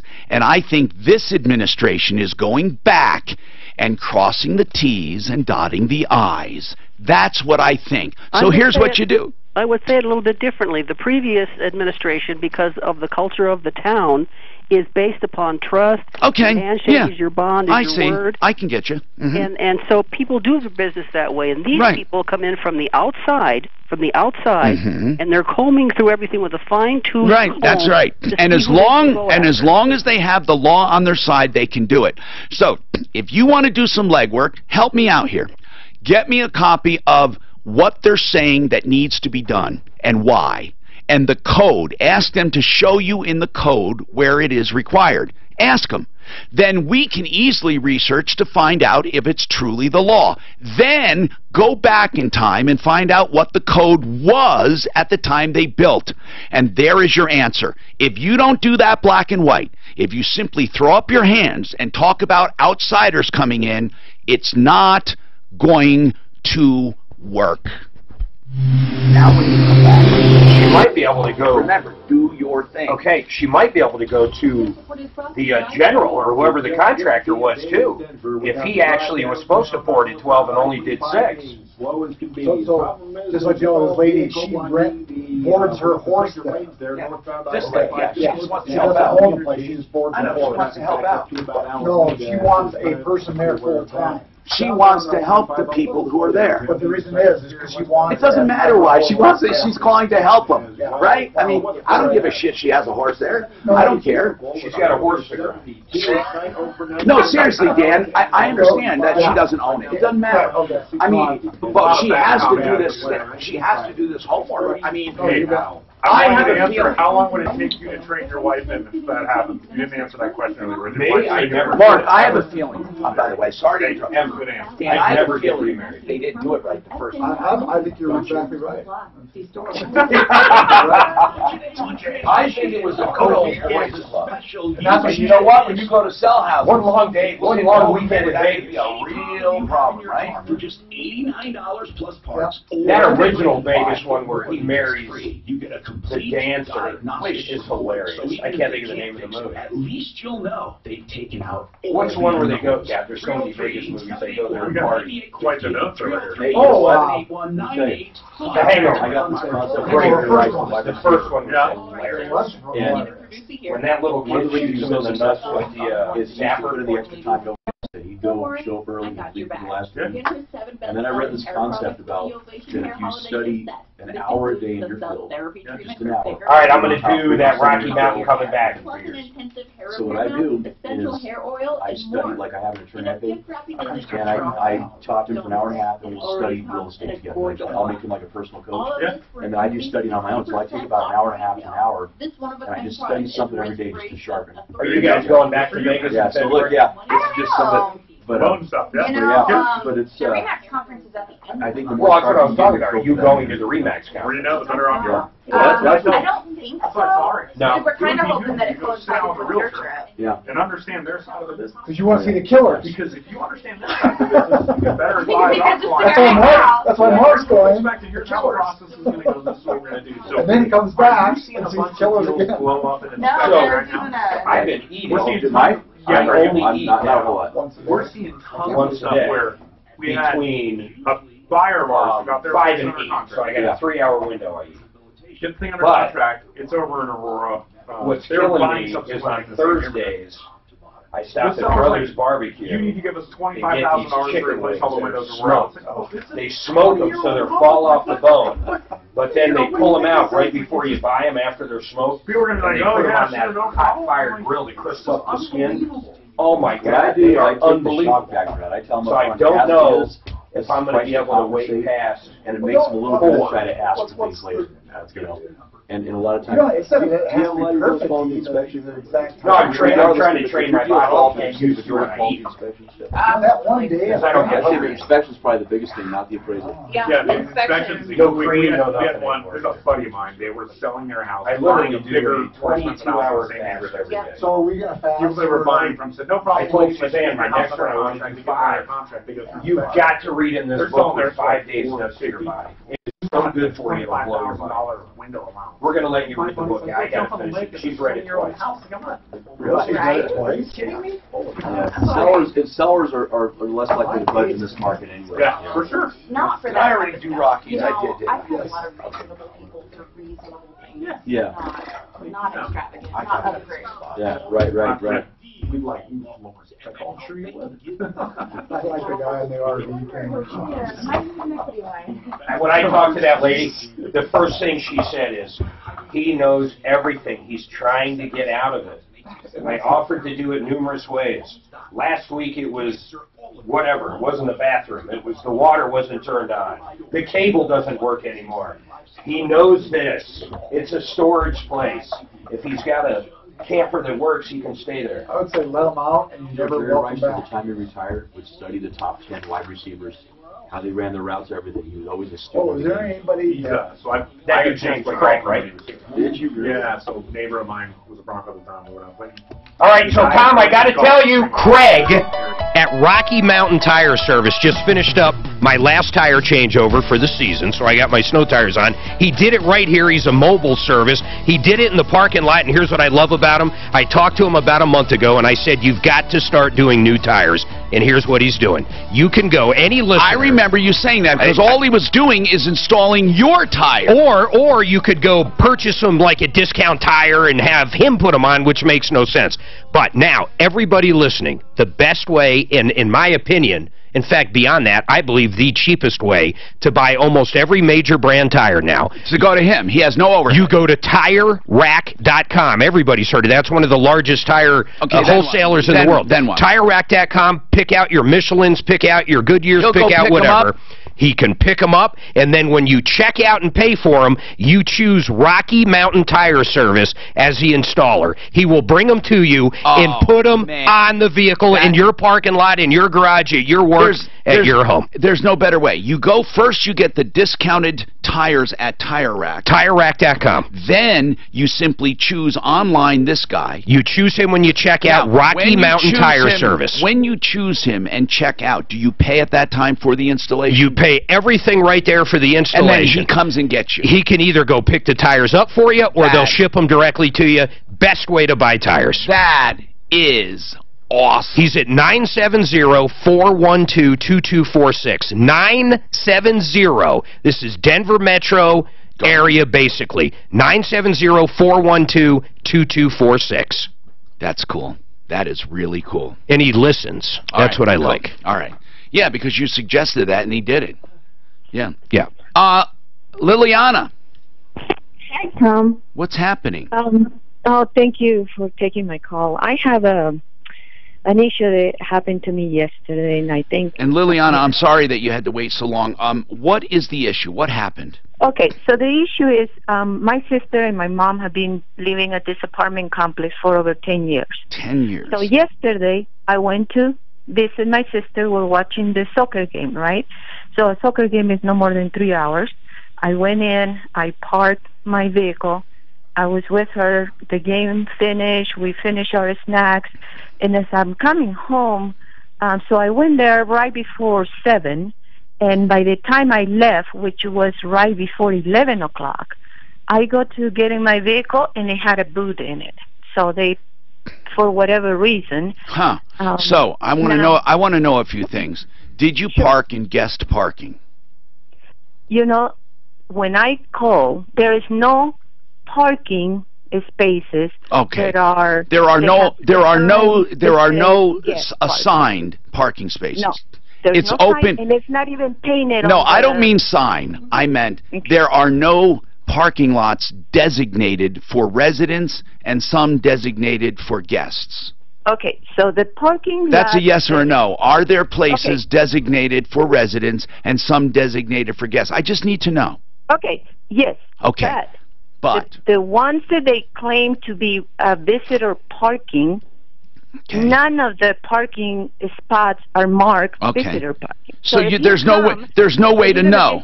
Or they were full. Way to know. There is what about the ones, visitor parking may not be marked, but what about the resident parking? Is that marked? The resident parking, there is a sign that says... What? And I'm looking at the picture right now. Because if there is no sign, they're not allowed to tow you. So what did the sign... They didn't tow me. They put a boot I mean a boot. So well, it's the same. It's the same thing. So what did the sign say? Okay, so the sign, and I'm looking at the picture, says covered parking by permit only. Well, right? that's Which pretty. They have covered parking. I did not park in a covered parking. In what the parking are you saying? What kind of parking?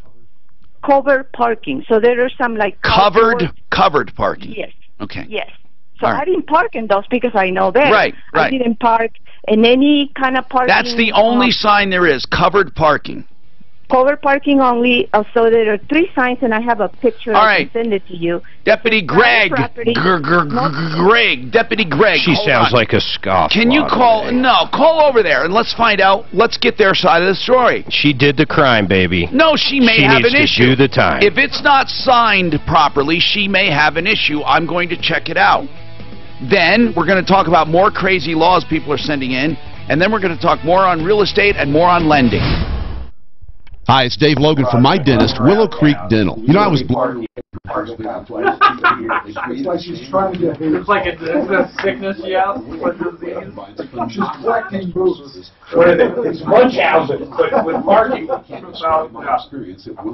my God. She wants to punish her car all the time. She's got Munchausen by proxy. She wants her wheels scratched up when they throw the boot on every time. She likes the look. BDS.com. Make my dentist. I would never park in an apartment complex unless I knew where I was parking. You know they tow cars like mad. Oh, all the time. They hide. That's how these towing companies make money. Right. They patrol it for free. Except what? Cast iron. No, I guarantee they do too, man. There's no doubt. If I hired a tow company to do that, I mean, I'd want them to do it. Which one did we, is Integra the one, which one did we do? It's not on the log for the tire guy. Oh, that was LED lighting. It was this one. You already crossed. So what was the debt to income ratio before? You know, the best one I 45 did was their max. So they Their just changed the public- 5%? yeah, I did the one where so Passes the house. I got into it with that lady over the Walmart greeter. It wasn't. That was just something. that's a Fannie Freddie guideline. So the agencies. On Capitol Hill. House Republicans promised that bill. I don't like doing old ones. Here's what happened to me. The last old one I did, it was a endorsement that was no longer with us and shit we were talking about. Because of the way a lot of the spots get done, I'm starting to see we got to be pretty careful because they're in the content.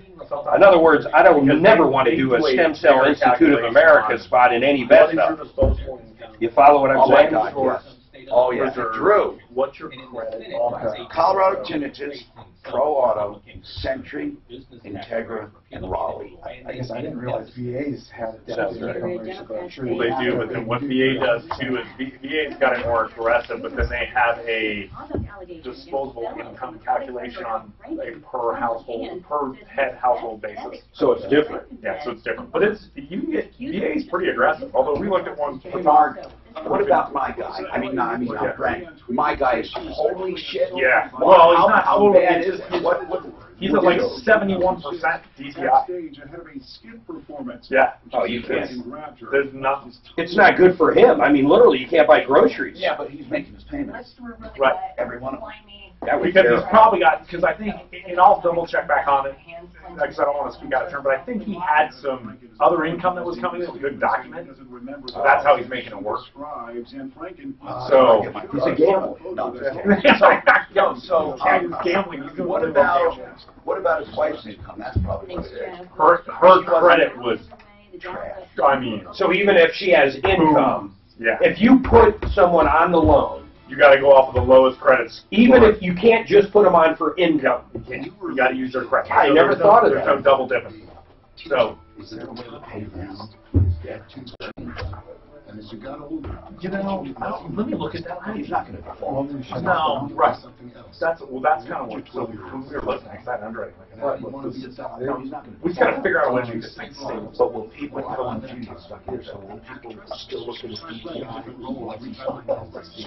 There's that future default. Will they say? If you remember that, that's what Jerry called George. Was that like that? Oh, and Jerry called. You call.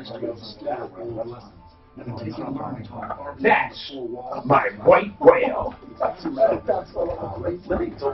Kramer comes up to the cop while the cops finally got Newman pegged. Takes off. Let me tell you something. He's got a knife. Yeah, I don't know. Let me figure that out. That's my white whale. Right? Well, or not. maybe no, he would. No, I didn't know. You must be starting watching. Well, he is. Remember that one. Oh, I remember. And then he goes. About when he wants to be a banker.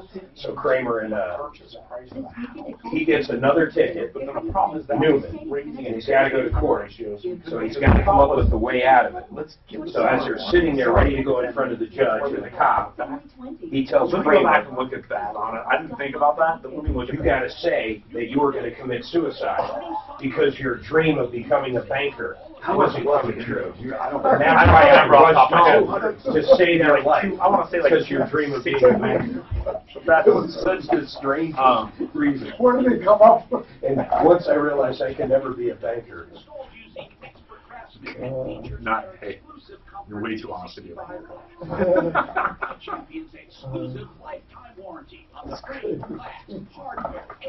Let me know, though. Yeah. I'll do anything creative, even if I have to go now and then get back later.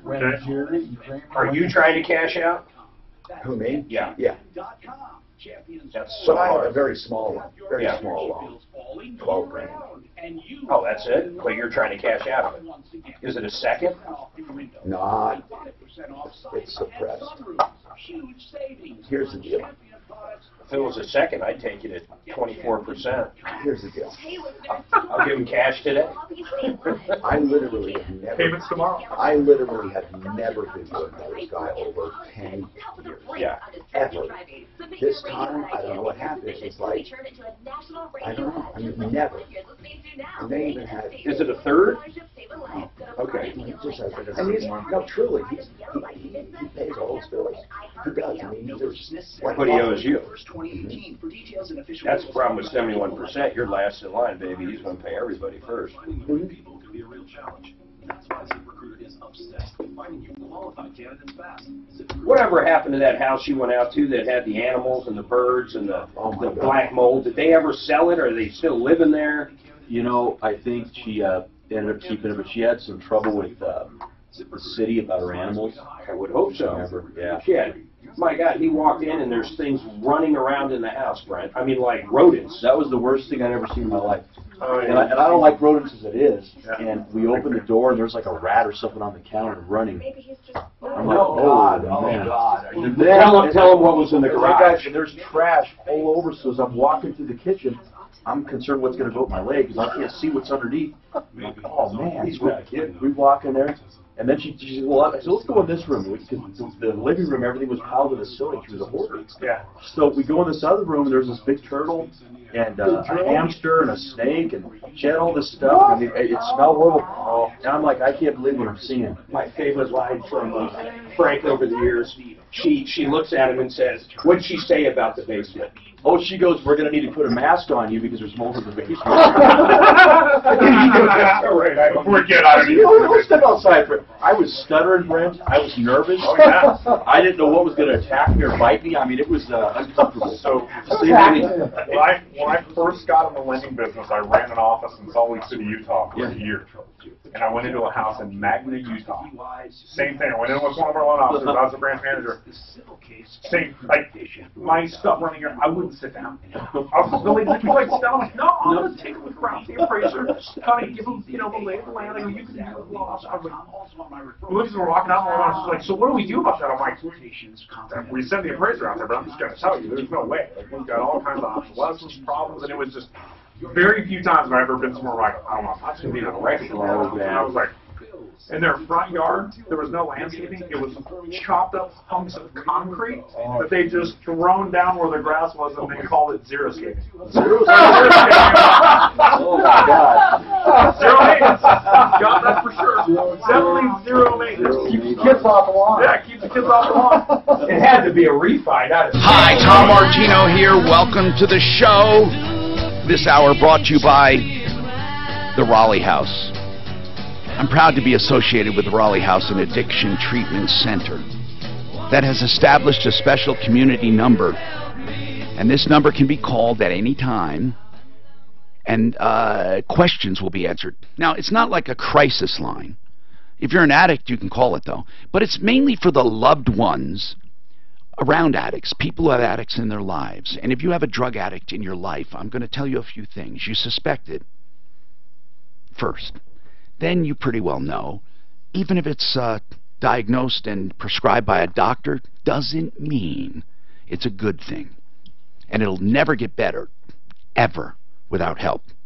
So if it's painkillers, maybe alcohol, prescription drugs of other kinds, you know, Valium, or hard illegal drugs like cocaine, meth, here's the bottom line. Please call this number.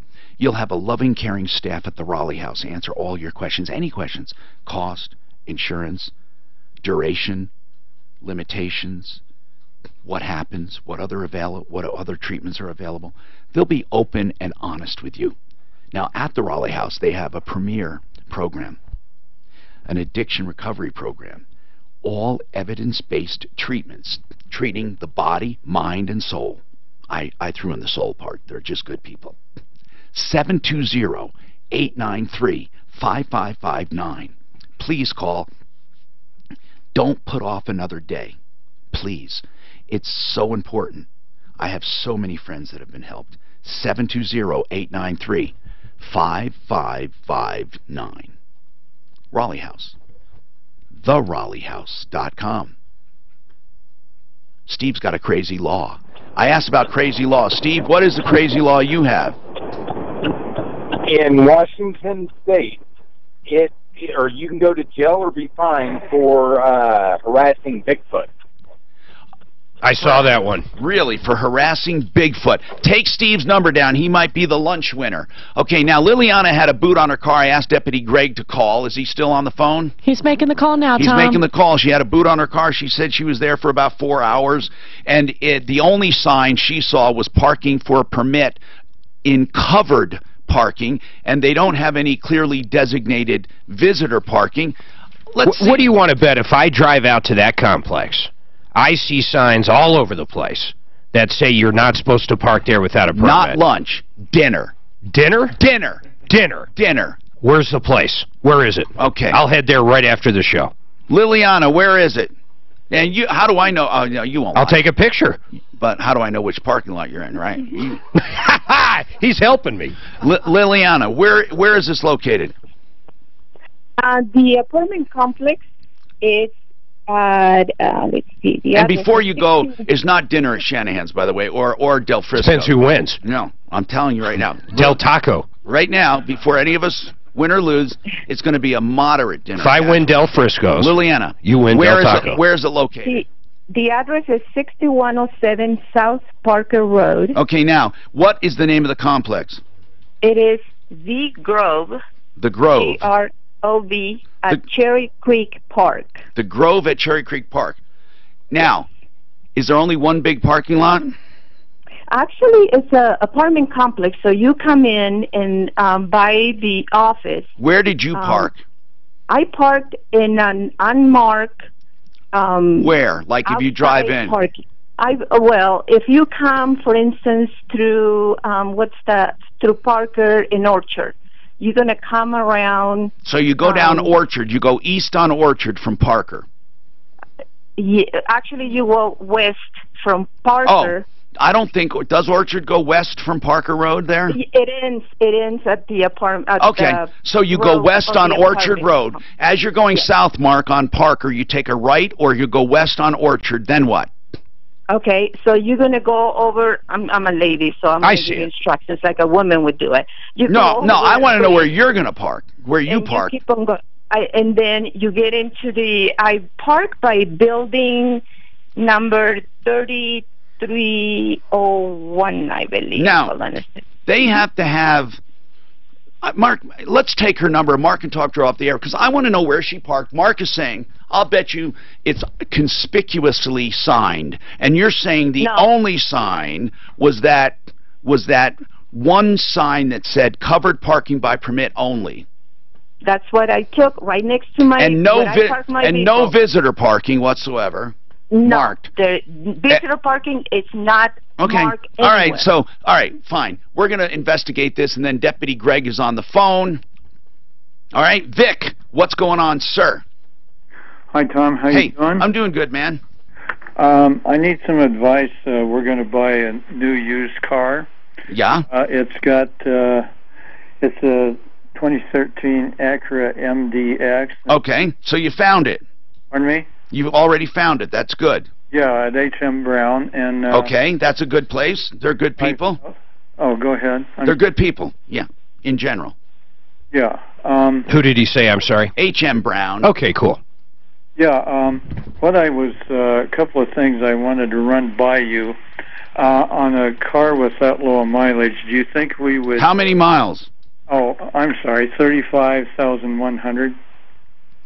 Okay, not that low. We would need to have an inspection on it. Yeah, I would always have an inspection. Heck yeah, man. Automotive MDs. Yeah, you can have SOS inspections. Yeah, they did have one that's by Gold Check Certified Inspection. I don't know if you've heard of that. You need to get your own inspection. Get your own. Listen, no matter who they are, get your own. Even if you just go there, take it for a test drive, and go to an automotive shop and pay them, you know, whatever, to look at it. Get it checked, man. Okay. Pre-qualify for it. Where are you going to loan? Are you going to pay cash? Yeah. Okay, good. And then they offered a vehicle protection plan by Fidelity. I personally would never buy an extended warranty or protection plan on a used car. Amen. Oh, okay. Never. Too many exceptions. Never, in my opinion. I haven't seen that one. Hey, for the heck of it, too, before you buy that one, download Blinker. It's an app. You can download it on either the iPhone or download it on Android and see if they have the same thing for less.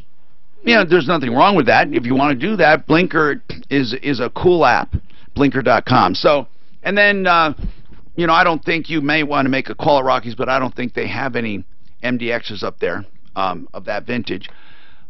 So, good luck to you. But I would not buy an extended warranty. By the way, how much do they want for... It's not an extended warranty, it's a protection plan. How much do they want for it? Well, it varies. We were looking into getting the 6-year, 72,000-mile for $34.27, and that's beyond that. You know, that started as soon as we bought it. Now, are you sure it doesn't go back to the in-service date, and it starts day one from when you buy it? Yeah, that's what the salesman... I don't care what he says. I want to see that in writing, that it starts on the day you put it into service. Many of these warranties literally go retroactive back to the date it was in service, which means you start out with 4 years of it exhausted and you only get 2 extra years. Now, why would anyone buy one like that? The reasoning is because it's retroactive, they can now pick up previous problems. The other one, you want to look out for a clause that says previous wear and tear, normal wear and tear, owner abuse, and previous wear and tear and owner abuse not covered. Okay? Now, only manufacturer defects are covered. I want to know how many manufacturer defects are there in a 2013 with 39,000 miles on it. So, Vic, how much do they run? You didn't tell me. How much? The 6-year, 72 months. How much? $34.27. $3,427? Right. How much is the vehicle? The vehicle is going for $29,000. I would never pay $3,400 for this warranty. My God. I mean, you know what? Can you ask H.M. Brown to send a copy of that warranty over to us? They should. Just ask them. Yeah, ask them to send it over. The 6-year, 72-month warranty for $3,400. I don't have to go out. What are you chomping at the bit? I don't have to go out to that apartment complex. Well, that was the deal. She sent pictures. No, she sent them. Okay, but if you don't want to trust her, I don't know what to tell you. These are from her. Wait till you see them. I'll bet you. Wait till you see them. Go out there. I'm going out there. Now he's going to try to get it. I'm going to go out there. I want to look at these photos. Wait till you see them. Don't put them up online yet. Yes, they're up. Not yet. They're up. Listen, I wanted to tease toward the break here. That's called radio, Mark, but that's okay. Live on Facebook, live on YouTube. We're going to talk about it coming up. This is amazing. This is amazing. He says he's got the proof already. We haven't even done it. Colorado Tinnitus and Hearing Center is the one I recommend for any problems with hearing loss and with tinnitus. But now I have a special deal for you. And I'm going to tell you, you can get $1,000 off right now. If you call for a hearing evaluation for the holidays, you get $1,000 off. This is a Christmas special. You don't have to commit to buying it right now, but if you make your appointment, you will be eligible for $1,000 off hearing aids for the holiday. These are the high-tech hearing aids compatible with the iPhone and the Droid. You don't have to carry around anything separate. You can control them through your phone here for the holidays. Get it? That's what they have. $1,000 off, smartphone compatible, and no interest financing available for the rest of it. Plus, the hearing aids work with hearing loss and to help with your tinnitus if you have it. So remember, if you call now for your hearing evaluation, you're not obligated to buy the hearing aids, but you will be eligible for the $1,000 discount. 303-534-0163. 303-534-0163. This report is brought to you by Kohl's. You're going to see a couple of minor slowdowns. This is good. Let me see. It's the best. Look at the bottom sign on the right. I love it. Hold on. Actually, no. Oh, these are the new ones. I think it's going on the cover market. Go back to the first email. Or fire lane. Yeah. Private property, no trespassing. Well, that's not part of I noticed a lot of Click here. in September. And go look at this one. It literally says they're going to boot What's your that? We had the lowest inventory, I think, in October. When? Here. Right now. Hey, tomorrow is car day. But you don't have to wait to car day if you have a problem with your vehicle. Pro Auto Care. He's been with me for years and years. I've been in business 25 years, and I can send people to Pro Auto Care with all the confidence in the world that you'll be taken care of like a king or queen. Here's the deal. If you want to go to Pro Auto Care for a repair or for maintenance, guess what happens? You are automatically included in their family of roadside assistance. That means that in between your repairs, you get free roadside assistance. Do you understand that? That's for no extra cost whatsoever. And that's anywhere in the nation. That's right. So it lasts for 36,000 miles, and most likely you're back and forth to a place every now and then, and so that means virtually you always have free roadside assistance if you use Pro Auto Care. 2 locations near Evans and I-25, near Bowles and Santa Fe. They have all kinds of great services for your regular maintenance. And then, of course, if you have a sudden need, give them a call. They're smart. They have experience. Most of all, honest. 303-PRO-AUTO is the phone number. It's also the website, 303-PRO-AUTO or 303proauto.com. Are you looking for a medical clinic with an affordable... So what am I looking at here? So go ahead. This one says what? Look under the one that says covered parking by permit only. Joins the concierge practice at Grossman Wellness Center. Dr. Grossman and his Wellness Center offer many concierge programs, but That's the one That that one, Rob just double check here. including doctor visits, lab testing, Mike, vehicle work. When I look at it, oh, Mail program. No, you have to go up. Yeah. There you go. Say your name again. bioidentical hormone supplements. So if you're looking Private for a property, personalized vehicle and affordable booting, concierge mobilization healthcare in use. focused on you, Parking we want to rules, make sure that parking rules are posted. Parking where are they posted? I'm sure they're posted everywhere. Mark this alone. Honest to God, this alone. Park it right. I get it. But now, where are the warnings on the lot? Well, line 2 lives there. I'm not listening. I'm not disputing it. Let me ask you, would you park, if you pulled up to I want to this, know what the rules are. That's all. I just want to know what the rules are. I for sure would be, I got 2. you know, obviously they have room for If you guests. send me referral, You know, Greg, they have signs that say private property and all that, but I want to know, do they have specific parking signs where you can park? I mean, you can't just say everyone's going to be booted, for God's sakes. People have guests. Or do they not allow any guests whatsoever? Is that what they're saying?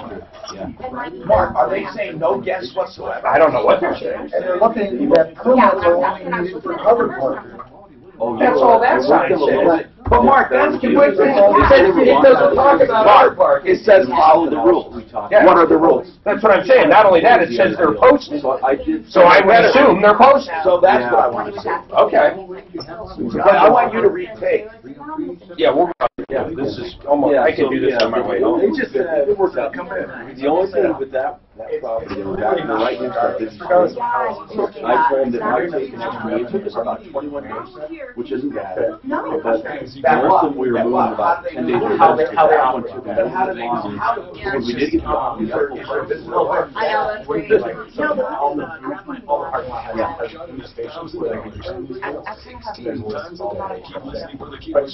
Typically, it's an agreement between the tenants. So no, but I know what he's saying. I know what he's saying where the boot station is where all the rules are posted. They could be like fine print. That's where it is. Yeah, but it can't be. The law, I mean, they have to have. They have a ton of signs saying parking rules are posted. If the parking rules are posted, are you saying that doesn't count? There's a certain size. Would you park there? Let's just use common sense. Would you possibly park there? You said there were signs all over the place. Covered parking by permit. Hi, Tom Martino, your troubleshooter. Okay, listen. Bottom line, Liliana said that she got a boot on her car for parking for a few hours. Now, on the entrance of the property, it has so many signs. It says this, okay? Listen carefully. It says covered parking by permit only. No parking fire lane in a certain area. Then it says here, private property, no trespassing, no soliciting, violators will be prosecuted. Then underneath it says again, covered parking by permit only. Then it says warning, private property, vehicle booting / immobilization in use 24/7. Parking rules are posted. Then it says park it right, remote release boot. Call this number, and by the way, if you call the number, they release it, apparently, 855-727-5487. But here's the point. They say that's at the entrance, right? Now, if it says absolutely no guest parking, I grant you that. But if people live there and have guests, they would want to know, where are the parking rules? I would. I think that's a reasonable question. Where are the parking rules? The only rule I see is covered parking by permit only. So the question is going to be, Mark, how fair is it truly? Where are the rules posted? Now, Liliana says no rules are posted, and I find that hard to believe. Now, are you saying no rules are posted? Liliana. What I'm saying is, it says, if you see in the picture... I'm asking you a question. Were there any rules posted anywhere? Did you find them afterwards? Yeah. What I found was the sign that says covered parking by permit only. There are no rules anywhere. How did you get the boot off? It's in, my car is in there. It's parked in there. I don't have $300 to pay these people. $300. $330, excuse me. $330. All right, hold on a second. Okay, thanks. You're telling me there are no rules posted anywhere? Not that one can find. Unless okay. It's not obvious is what you're saying. Exactly. And there's no obvious... Around the parking lot. I understand. I wish you would have taken a picture around where you parked. You took a picture of the entrance. I'm going to head over there. Hold on. Now, Stuart. No, hold on, okay? Stuart, are you there? Yes, I'm there. Can you tell me about it? You say you live there. Yeah, I've lived there for like a year now, and when they made the change to where the parking wasn't free-for-all anymore, they gave us these little blue passes. And for like the entire summer, actually, they had it posted in the gym and around the leasing office. Yeah, but what if you have a guest? What if you have a guest? The guest is supposed to park directly in front of the leasing office. Now, How would one know that? They sent out emails and they had memos up. Okay, wait. No, because whoever they're visiting there, it's their responsibility to tell them is what he's saying. So, Aaron, that's the emails if I come to visit you, if I come to visit you by surprise or something, can I find guest or visitor parking? Is it easy to find? It's not marked, but okay, if somebody comes visit that's me, unfair. I don't care. So if you know you're having a guest, you say, oh, by the way, make sure that you park here or there. And how do they know if they're a guest or someone from the outside parking on private property? Because all those spots in front are for people that are looking at the apartments, so they're free for all spots. But how do they know if you have a visitor, they're a visitor staying for the night or staying for several hours? How do they know? Yeah, you're supposed to tell the leasing office so they don't mess with that car. And how do you know to do that? Because the emails they sent out 3 months ago. You know what? And all the notices they posted. But I'm sorry. Here's what he's saying. Mark, listen to what he free for all, and you'd be pissed off if your kid went to visit his friend there. I tell him where to park. How would you know? Wouldn't you? Oh, see, this is the stuff that drives me nuts. Know, Mark? If I came over to where you live now and just decided to park next to your car, I'd get booted over there. You would tell me where to park. Mark, first of all, it is clearly marked where visitor parking is and where the resident... I'm going to go over here and I'll get video and pictures and we'll see if it's obvious or not. Because you're right. But it should If it's 100% not obvious... I don't know the legalities of it. Stewart is saying there's no signage that people are supposed to know. You know what? I think we can take them to court. I'm sorry, Mark. You got a bug up your ass. If I drove in there, Stewart, if I drove in there, would I know not to park or not? If you drove in there, you wouldn't know where not to park. But it's on the resident to tell people where to park. I've had people over every weekend, and I've never had anyone get booted. I understand that, but you know what? Okay, let's ask Leanne, by the way. Why didn't your friends tell you where to park? Because, like I said, they've been there for 10 years. I have been in that property all these many days, all these many times. And never had a problem? Never. And they changed it suddenly. When did they change it, Stewart? They changed it starting in June, and they didn't put it in effect until August. So they started giving warnings June, July, and finally in August they implemented the procedure, right? Yes. Doesn't it occur to them, Greg, that when you talk to them, that they should have some signage? Because now here's where they're going to get around it possibly, because the signage applies to towing. It probably doesn't apply to booting. But that, to me, and by the way, all the TV people who are lazy sitting on their asses that listen to our show that want a story, call us and we'll give you this guy's number. Because, this is where they get most... I'm their assignment editor.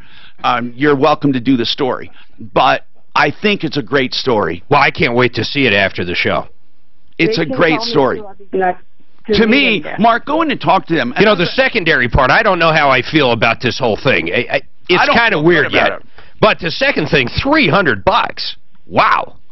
Yeah. Wow. $330, $145 a remote release fee, $175 a remote. Does it go up every day, or is it that forever? I asked, and I said, what if I don't have the money? How can you help me? Please. Can we get Cast Iron Recovery to go get her car? I'm not kidding. No, they can't do that. It's illegal. Why is it illegal? Who says it's illegal? Where's there a law that says you cannot tow? That wasn't booted by the city. Well, I don't know. They got a big sign that says private property, no trespassing or soliciting. So that's okay. So why can't I go grab a boot from the city then? Mark, what would the difference be? Because this is a private enterprise who decided, listen, it's okay if it's private property. They should say absolutely no guest parking whatsoever. I mean, are they expecting people, literally, honest to God, how would you feel if you lived there? Now, you might say, well, I'll make sure I tell all my guests where to park. Well, no, that's right. You should. I get it. That's the proper thing to do. But you don't tell me you've never had someone drop in to visit you. That is BS. You have someone drop in, and they're going to get towed because it's not obvious where to park. It doesn't even say no parking. It doesn't, except in the front. We'll see. Oh, yeah, that's right. We'll see. We don't know. But even the resident told you it's not obvious and it's not signed. Do you think that's fair? No, but he said they made it extremely clear through emails, through phone calls, through postings inside the Mark, that's fitness for people gym or who whatever. Live there. Let me give you a scenario. But and I know this. It should be their. It should be their responsibility. I know this could happen. I know Mark has the incredible ability to wear whatever hat fits him. But let me tell you, Suzanne, I can see this. Miles goes to visit a friend. That's right. He's home on spring break, and he drops in as a surprise. He goes on, hold on, just let me finish. He goes up and he starts visiting. He comes back, the car's booted. He calls up, hey, Dad, there are no signs. There is nothing here. How was I supposed to know? When the guy told me, oh, by the way, where did you park? You know, there's a big problem or whatever. Or the guy came home from spring break and he didn't know, whatever. He runs down and it was too late. It was booted. Now Mark says, well, I can hear Mark. He's on the management. Oh, you know what? You're right. Everyone should know and warn their visitors. And then all of a sudden he says, but my son dropped by to say hi to his friend who was home on spring break. How was he supposed to know when he drove in that he couldn't park? There were no signs. It says parking rules are posted and there's nothing there. So he parked in a blank spot. It did not say no parking. Could you hear him doing it? Mark would lose his stuff. No, here's exactly how I'd respond. Yeah. Miles? Yeah. I can't believe you didn't follow the rules. Yeah, right. You need to get a second job and get those people paid. Because you don't know what the rules are. Who do I need? What do I need here, Bert? Okay. Wow. Century RV has a new facility, and I love talking about this. 30,000 square feet. You know when it's windy and snowy and icy and rainy and you don't want to go out? You can get in your car and go to Century RV's giant warehouse now in Lakewood. They did not move from Longmont. They're still at the 119 turnoff on I-25, but they expanded to Lakewood as well, just north of 6th Avenue between Kipling and Sims next to Woodley's. 30,000 square feet. You can find new and used inventory. In fact, they have the largest used inventory of all kinds of RVs in the state. Class A's, Class C's, fifth wheels, more. Hey, listen to this. Up to 50 grand off on some of the new units. That is incredible. Browse through 30,000 square feet, no matter what the weather is, open Monday through Saturday, 8 to 6. Find out more at CentryRV.com. From the Fox Business Network on Wall Street, the major average is climbing today. Erasing some modest gains from yesterday, and perhaps the third time Do people ever drop in on people anymore, or is it all free range? You know what I can see the problem too that would affect us? How about agents showing?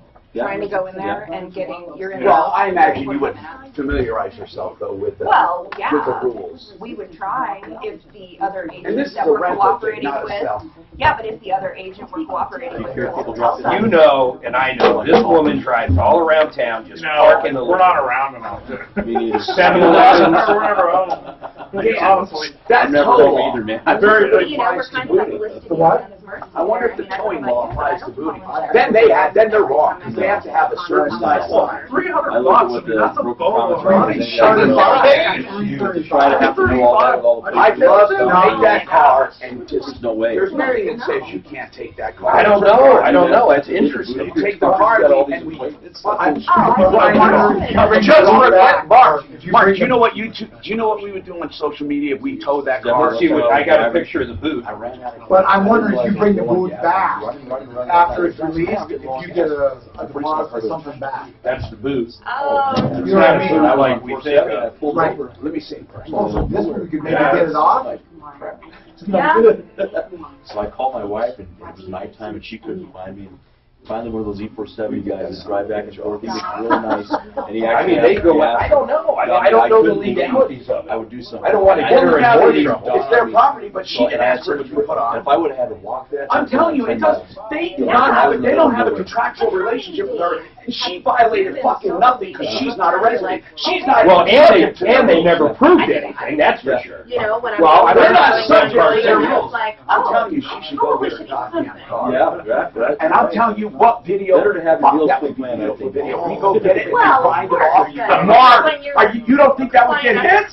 Come on, revenge. There are no signs here. I'll go with you. No signs, nothing. And if it's true, though, You think a whizzy wheel would take that right off? we'll find something. We can find something. Yeah. This doesn't look like it's. But Mark, we first have to verify truly there are no signs, right? Once that's known, and you document that. there's signs. I know there's signs. Okay, if there are, then we're all washed up, and I'm wrong. Yeah. I'll get out there as soon as we're done. Now, let me know, because what we'll do is cast iron tonight. They'll go get it. Tonight. What we do is we have them pick it up. But I want to be there. Yeah. But we literally have them pick it up, then we cut it off at a shop. In fact, let's bring Al or someone into it, and we'll have them whiz it off. That's great. When I spoke to her, it was she would co-sign that. That'd be great.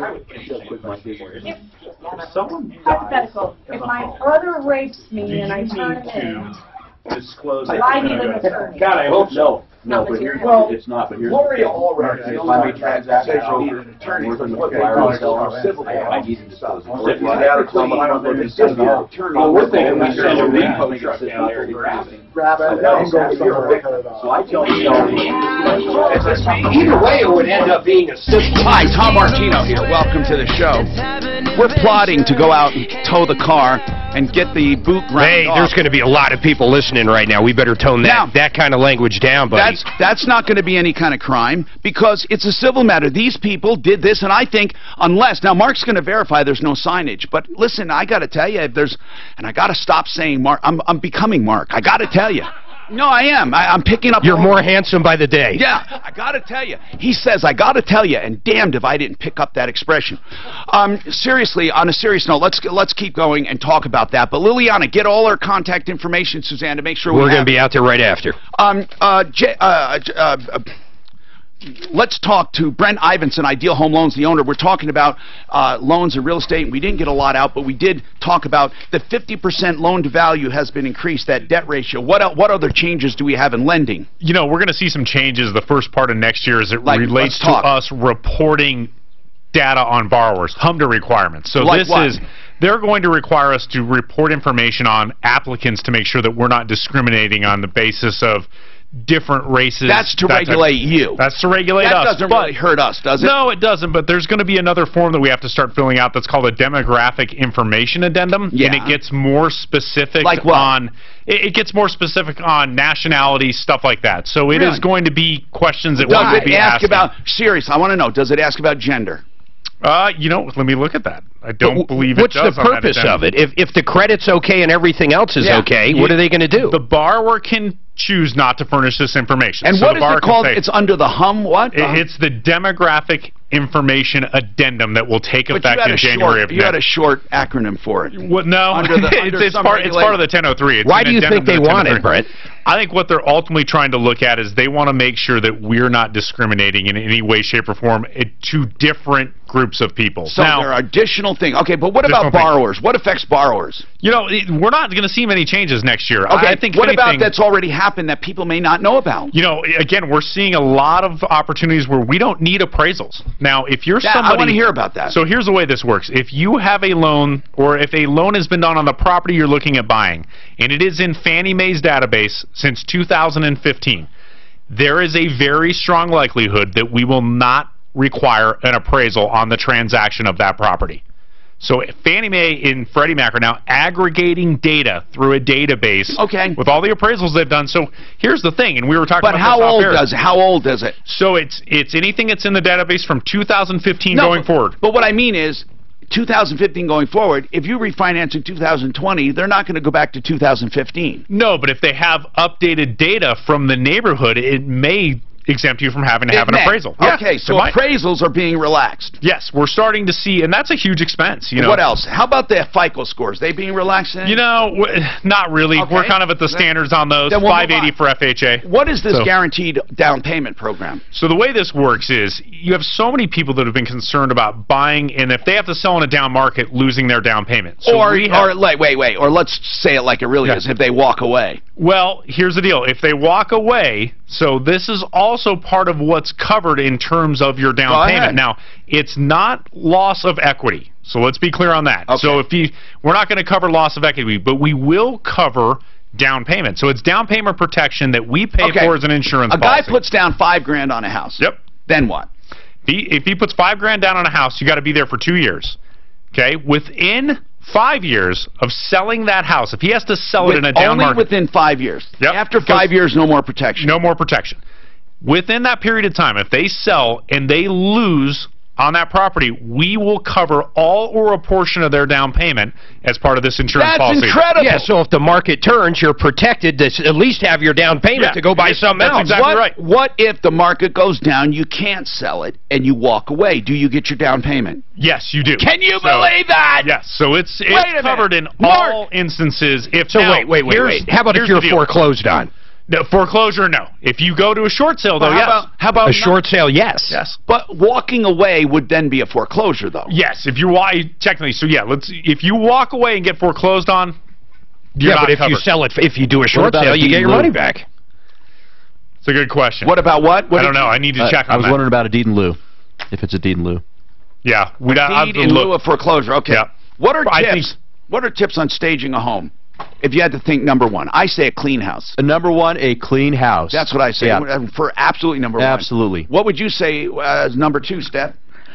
Declutter your kitchen. Not just the kitchen, clutter. Everything, but your kitchen is huge. Clutter will make the house look smaller. So clean and declutter. Okay, two great tips. We'll talk about more. I want to take this one, though. Aaron has a landlord complaint. What is it, Aaron? Aaron? What's going on, man? Hey, so I'm in a dispute with my landlords. They're not accepting my rent check because of an outstanding bogus $140 cleaning bill. Now, what is the cleaning bill for? So my ex-roommate had a dog that apparently defecated in the entryway of the building. Like, I live in a converted house, so there's a bunch of different units that spur off of an entryway. The dog crapped in the hallway. Yeah, and I thought that it was in front of my door, which is what I was under. And they cleaned it up. And how do they know it was his dog? They have no proof. Because now some places are doing DNA testing. You have to register your dog's poop. Yeah. This is they don't. They're not going to do that. Okay. But the front door, the whole catalyst for the event was that the front door doesn't work. So when you say you're on a blank list, you really are. Okay, go ahead. The front door doesn't work, and they've ignored my request to get it fixed. The bathroom doesn't work, so I just really don't understand why they're sticking me with the extra money. Okay, were you both on the lease? No, just me. They refused to put him on the lease, and then threatened him with legal action and he was living with you. Yeah. And trying to get paperwork filled out. No, I understand, but he had a dog. Yeah, and we paid pet rent, and we paid the deposit. No, not we. You did. Yeah, I did. Okay, you took responsibility for that dog. That's what I was looking for. You took responsibility. Therefore, that's why they're taking it from you. Now, I get that. The question isn't whether you are liable. The question is it just? Is it a true charge? If it is, you owe it. If it's not, you don't. If the poop never happened, if they didn't have to clean up, you don't owe it. But if they did clean up the poop, then you would owe them a cleaning fee. Right. I so where's the dispute then? The invoice that I received cited no company. It's all miscellaneous charges. Well, they don't probably have to cite a company. How much was it? $140. $140. How do you argue 140, right? Well, Aaron, how much would you not argue with? I just don't understand. I mean, how much? Tell me how much. He's pissed because his door's broke and all this other stuff too, though. But that's a separate issue. Here's what I really need to know: how much would you not dispute on that bill? I'm not sure if I understand it. Like, here's what I'm saying: you think 140 is outrageous. What I'm saying is, you know that you're liable for that dog's poop. So how are you denying that he pooped totally? I want proof that it even happened. I don't believe that it even happened. And also, does your roommate say it happened? No, no. Does he say? And he said that there was no stain, there was no nothing. Like, he went out and checked where the additional complaint came from. First, the initial complaint was in front of my door. Then who complained? Who knows? I've never seen anything in writing other than so-and-so complained. Then they refuse to take your rent. Here's what you do. If this is what you do, really, you want to know? This is what I would do. Don't pay your rent. And then, hold on.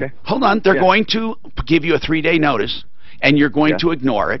Then they're going to summons you to court. You're going to go to court. This is what court is for, because you can't sue. You have nothing to sue for, so you go to court, and you say, Your Honor, They have absolutely no proof that my dog, and by the way, don't bother with the crazy, he's not on the lease, he wasn't my dog, it doesn't matter.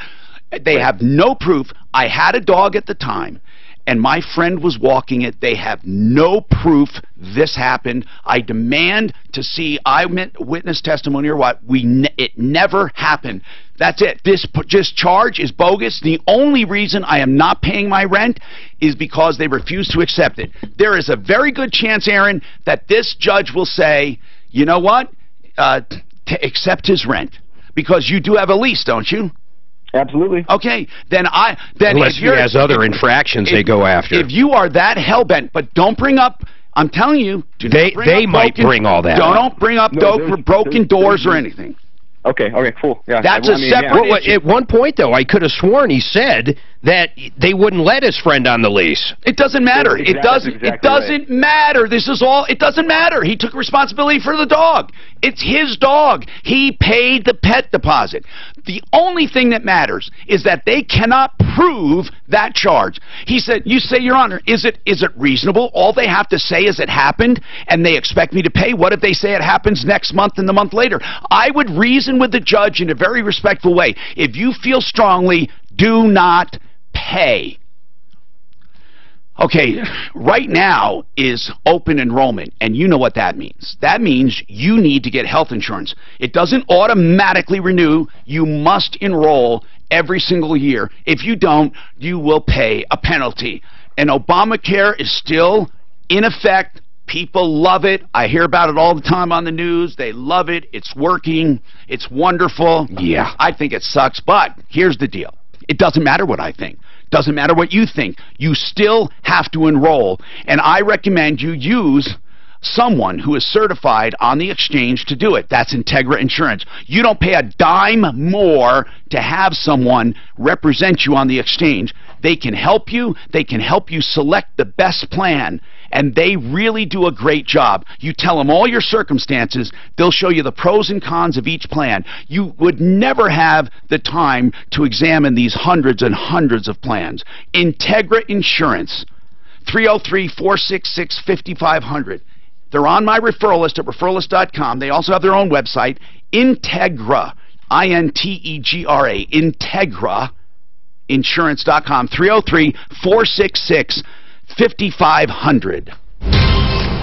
From the L&L Heating and Air Conditioning Traffic Center. Well, the drive right now actually doing all right. I hear that. More and more people are saying Obamacare really is the answer because they can't come up with anything better, and it takes care of the poor.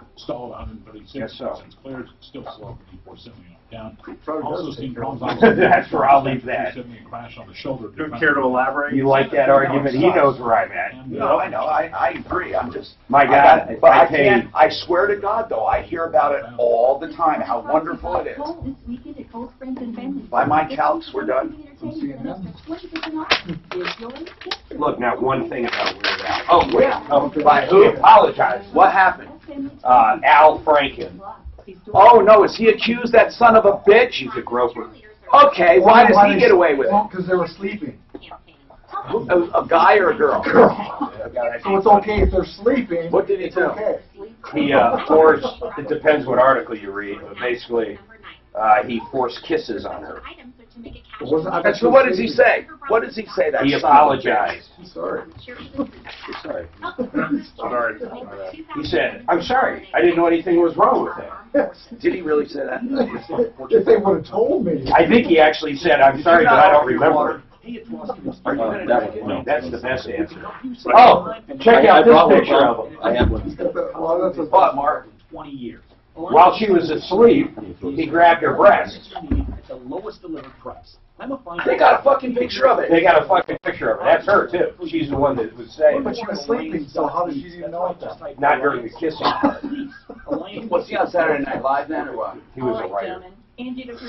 I couldn't believe it. He groped me without my consent while I was asleep. Is that wrong? She woke up and saw the picture, I bet. Maybe it never really happened. That's the picture. Yeah, he's not groping her. That's not groping? Are you kidding me? He's not kidding. You really don't think that's groping? It's like this, isn't it? Oh my Take a God. picture of me so he can have something. Don't grope my husband. Martino gropes co-host. Tom Martino is the 19th person to come out in the groping scale. I wonder if really. Let's call Westford. I'm trying to think, have I ever joked around where people, I went back and thought, but I never do. You know, I never. You've never been like. Not like that. You've never been like that. Not that kind of stuff.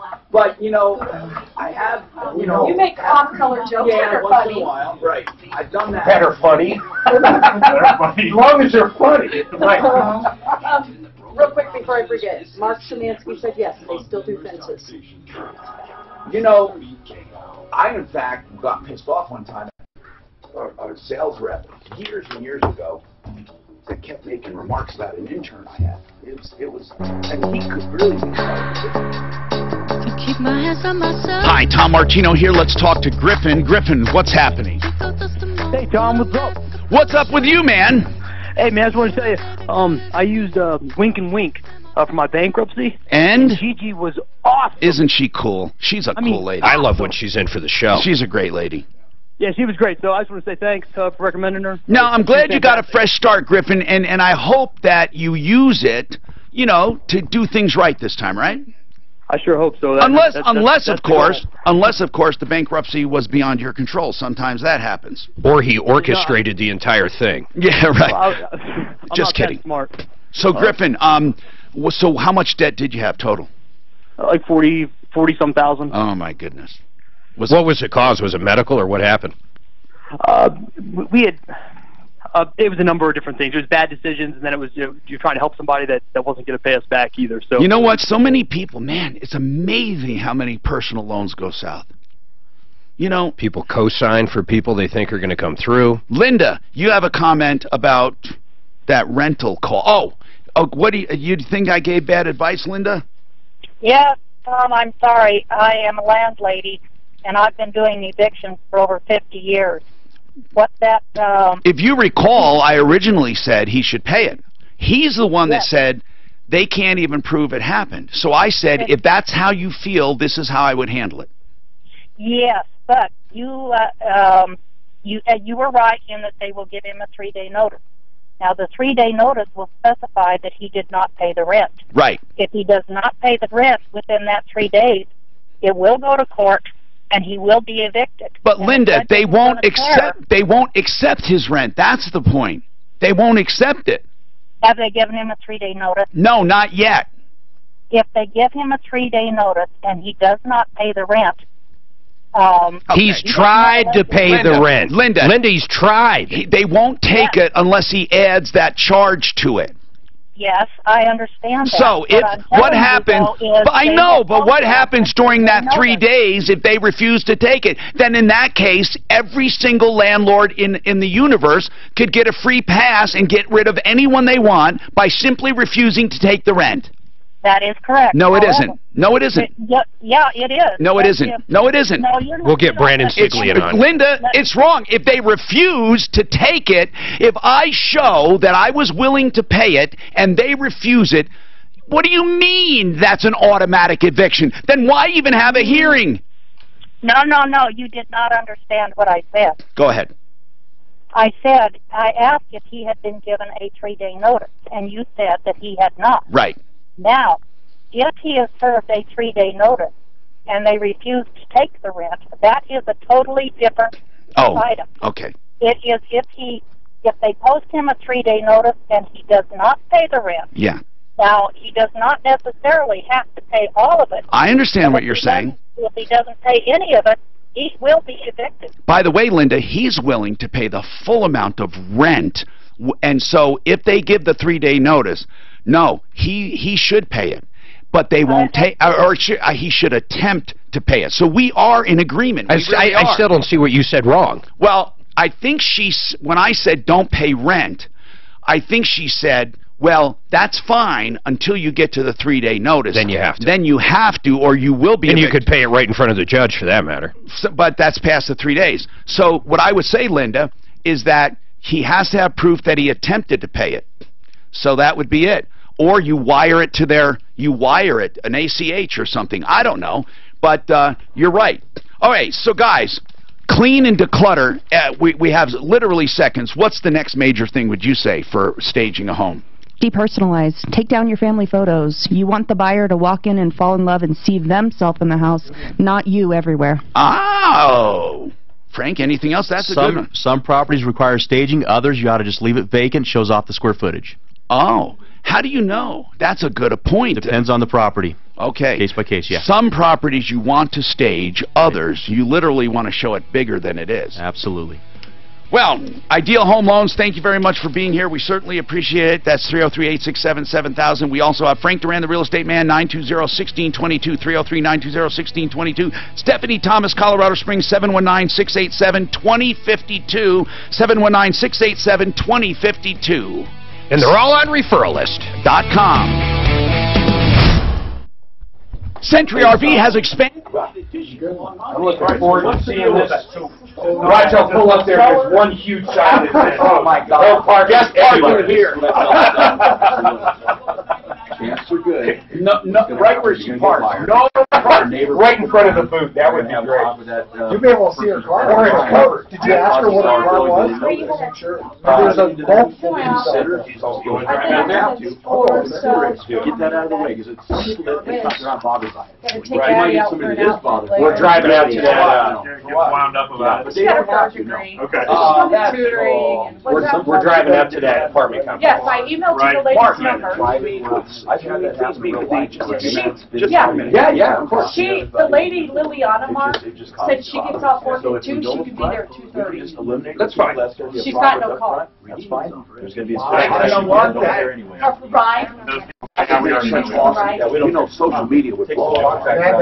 You know it would blow up. When we repoed that car, they loved it. Yeah.